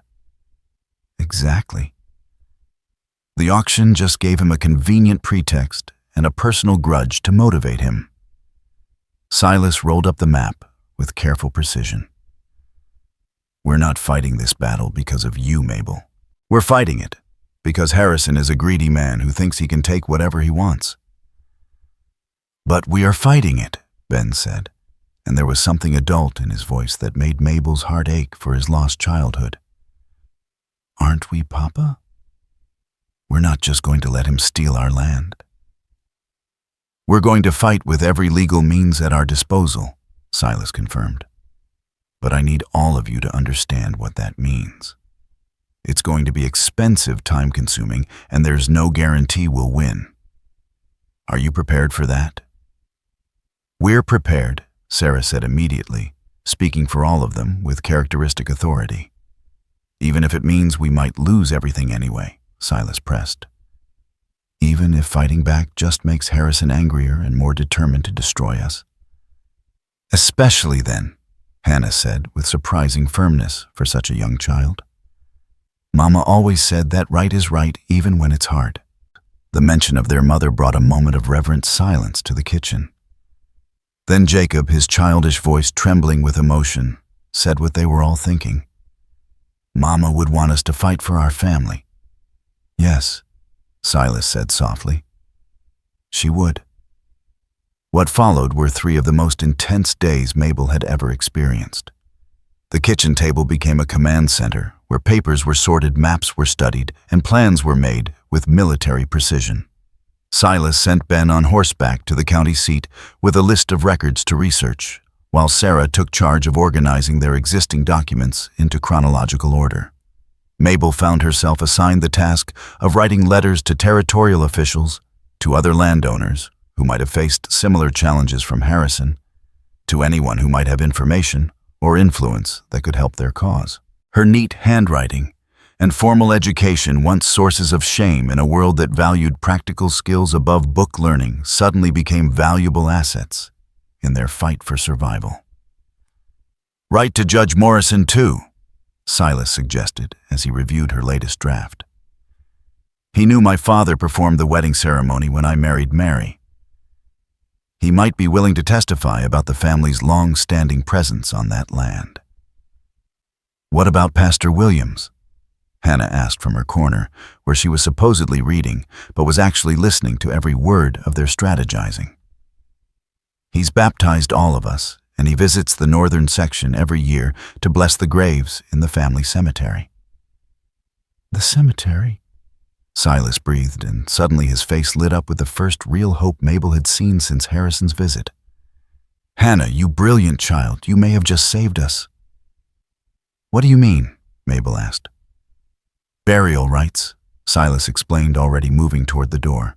"If we can prove continuous family use of that land for burial purposes, it strengthens our claim significantly. Come on, we need to ride up there before the snow gets too deep." The journey to the northern section took them through some of the most beautiful country Mabel had ever seen. Ancient pines towered overhead, their branches heavy with snow that filtered the afternoon sunlight into dancing patterns on the forest floor. The air was crisp and clean, carrying the scent of evergreen and wood smoke from a distant cabin. But it was the small cemetery that took Mabel's breath away. Nestled in a grove of massive oak trees, it was clearly a place that had been tended with love for generations. The headstones were simple but well-maintained, and someone had recently cleared away the fallen leaves to reveal the carved names and dates that told the story of the Blackwood family's presence in this valley. "There's my grandfather, Thomas Blackwood," Silas said, kneeling beside a weathered stone marker. "Born 1801, died 1867. He cleared this land with his own hands, built the first cabin, planted the first crops." "And here's your grandmother," Mabel added, reading from an adjacent stone. "Margaret Blackwood, beloved wife and mother. She must have been very young when she died." "Childbirth," Silas said quietly. "My father was only 10 years old when she passed. Grandfather raised him alone, just like I'm raising my children." They spent an hour documenting every grave, copying down names and dates, taking careful note of the dates that proved continuous family presence on the land for over 60 years. As they worked, Mabel found herself thinking about the generations of Blackwoods who had lived and died on this land, who had invested their blood and sweat and dreams in making it home. "Silas," she said, suddenly struck by a thought that made her stomach clench with guilt. "What if I left voluntarily? Not because Harrison demanded it, but because I chose to. Would that help your case?" He looked up from the headstone he was examining, his gray eyes fierce with emotion. "Don't," he said simply. "But if my presence here is what's driving Harrison's vendetta, Mabel." He stood and moved to face her directly, his hands coming up to rest gently on her shoulders. "Do you remember what I told you about the bear?" "Yes, but..." "I told you that I would fight that bear to protect my children. What I didn't tell you is that it wouldn't matter if the bear was bigger than me, stronger than me, more likely to win. I would still fight because some things are worth fighting for, regardless of the odds." "This is different," Mabel protested. "Your children are..." "My children love you," Silas interrupted. "They've claimed you as family, and so have I. You're not a burden. We're protecting out of duty. You're someone we're fighting for, because losing you would break our hearts." The simple honesty of his words left Mabel speechless. She had spent so many years believing that her worth was tied to what she could provide, what function she could serve, that the idea of being valued simply for herself was almost incomprehensible. Besides, Silas continued with a slight smile, running away wouldn't solve anything. Harrison wants this land, and he'll take it regardless of whether you're here or not. At least this way, we get to fight back with a full family supporting us. That evening, they returned to the cabin with documented proof of the family cemetery and a renewed sense of purpose. Ben had returned from his trip to the county seat with mixed news. Some records supported their claim, but others were mysteriously missing from the files. "The clerk said there was a break-in last month," Ben reported as they gathered around the kitchen table. "Someone went through the land records and made off with several boxes of documents. Funny thing is, they only took papers related to properties in our area." "Harrison's work," Silas said grimly. "He's been planning this for longer than we thought." "So what do we do now?" Sarah asked. "Now we go to town," Silas said with determination. "We file our own claim, we present our evidence to Judge Morrison, and we make sure everyone in the county knows exactly what Harrison is trying to do." The trip to Cedar Falls the next morning was tense with anticipation. Mabel sat beside Silas on the wagon seat, acutely aware that this might be her last visit to the town, where her humiliation had begun only 2 months earlier. If they lost this fight, they would lose everything. Not just the land, but their home, their livelihood, their future together. "Are you ready for this?" Silas asked quietly as they approached the outskirts of town. "I'm ready," Mabel replied, and was surprised to find that she meant it. Whatever happened in the hours ahead, she would face it standing beside the family that had claimed her as their own. The courthouse was already crowded when they arrived, word having spread quickly through the small community about the legal challenge to the Blackwood land claim. Judge Morrison, an elderly man with kind eyes and silver hair, listened gravely as Silas presented their evidence, and Harrison's lawyer argued for immediate seizure of the disputed property.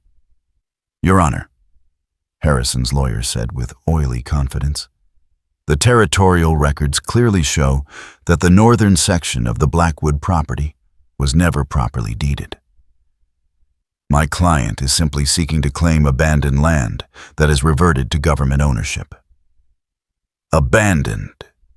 Silas stood, his voice ringing with indignation.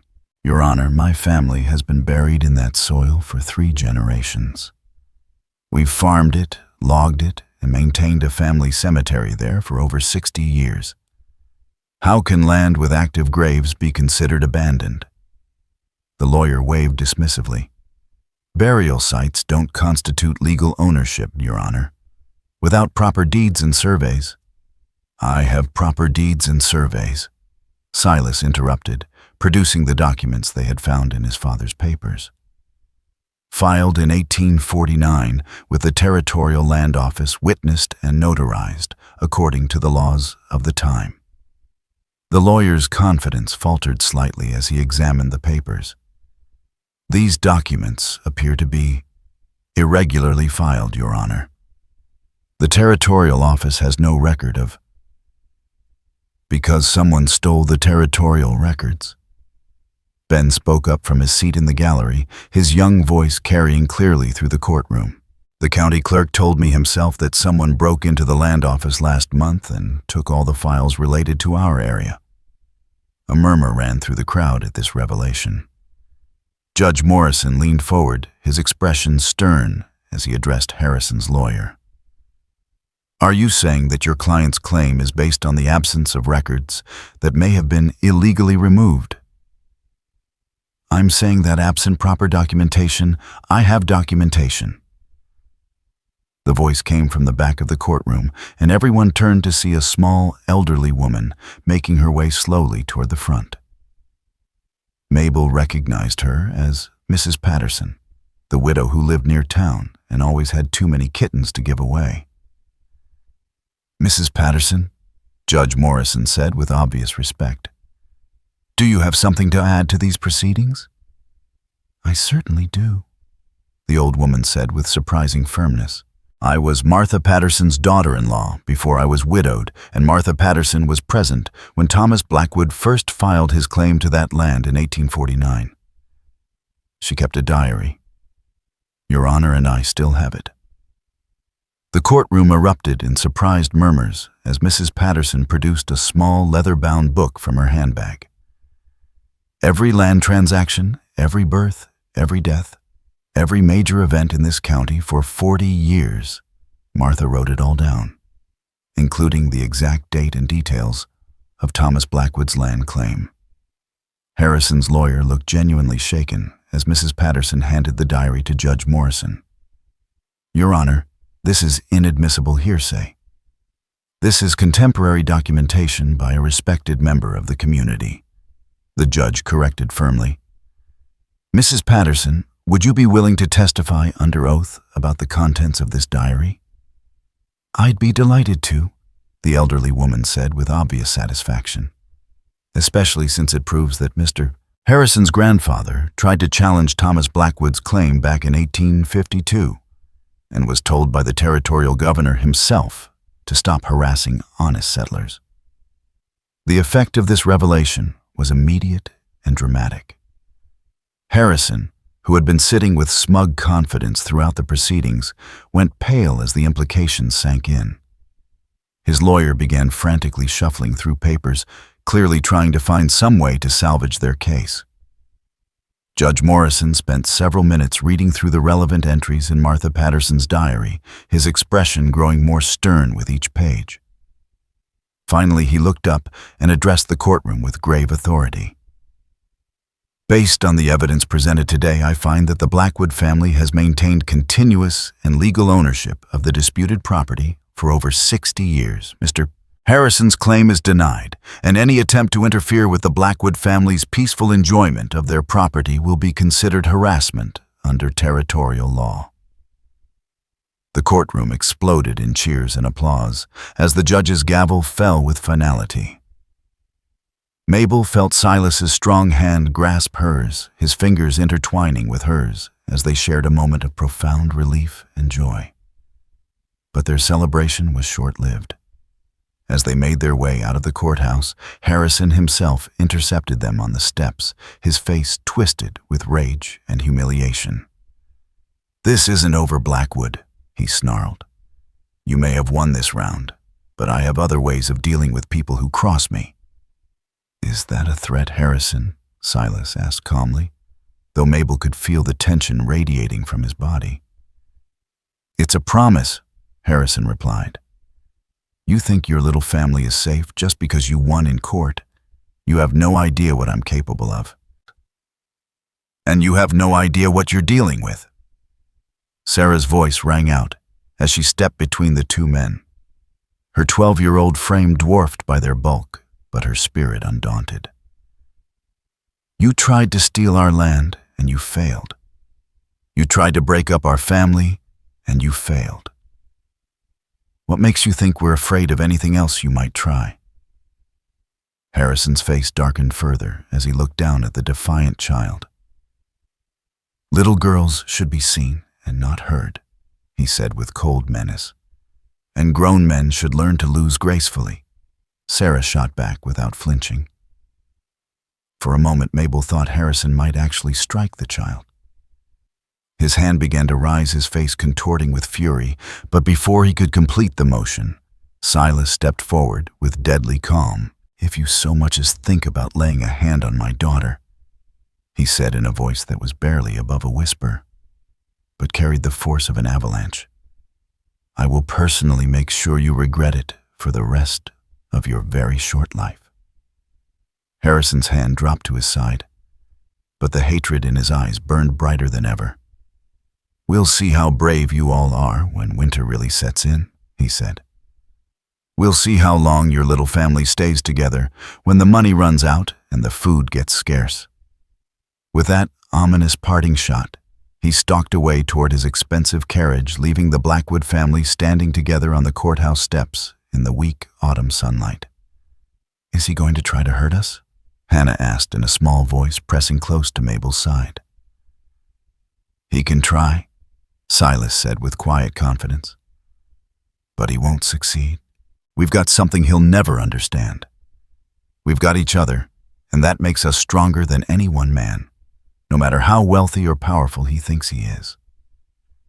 As they climbed back into their wagon for the journey home, Mabel felt a profound sense of completion settle over her.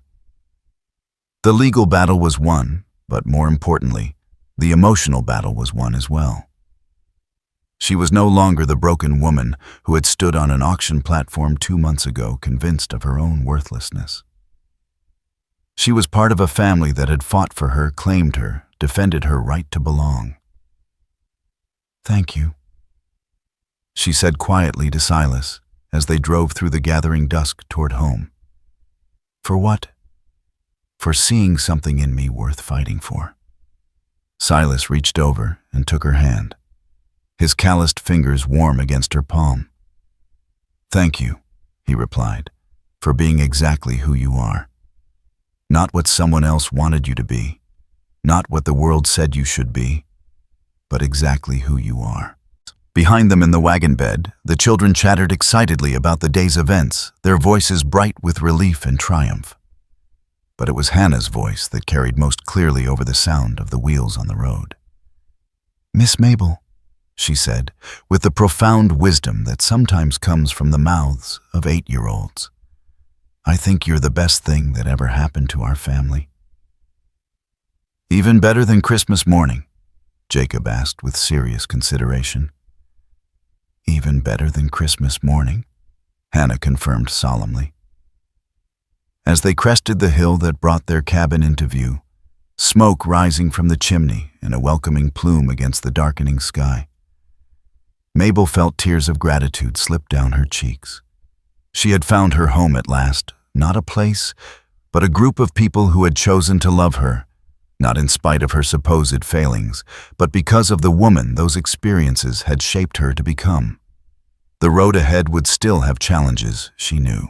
Harrison's threats weren't idle, and winter would bring its own hardships. But they would face whatever came together as a family, and that made all the difference in the world. "Welcome home," Silas said softly as they pulled into the yard, and Mabel realized that for the first time in her life, she truly understood what those words meant. She was home. She was loved. She was exactly where she belonged. And that was worth more than all the land or money or power that men like Harrison could ever accumulate, because it was built on something no one could steal or destroy, the unshakable foundation of hearts that had chosen to bind themselves together in love.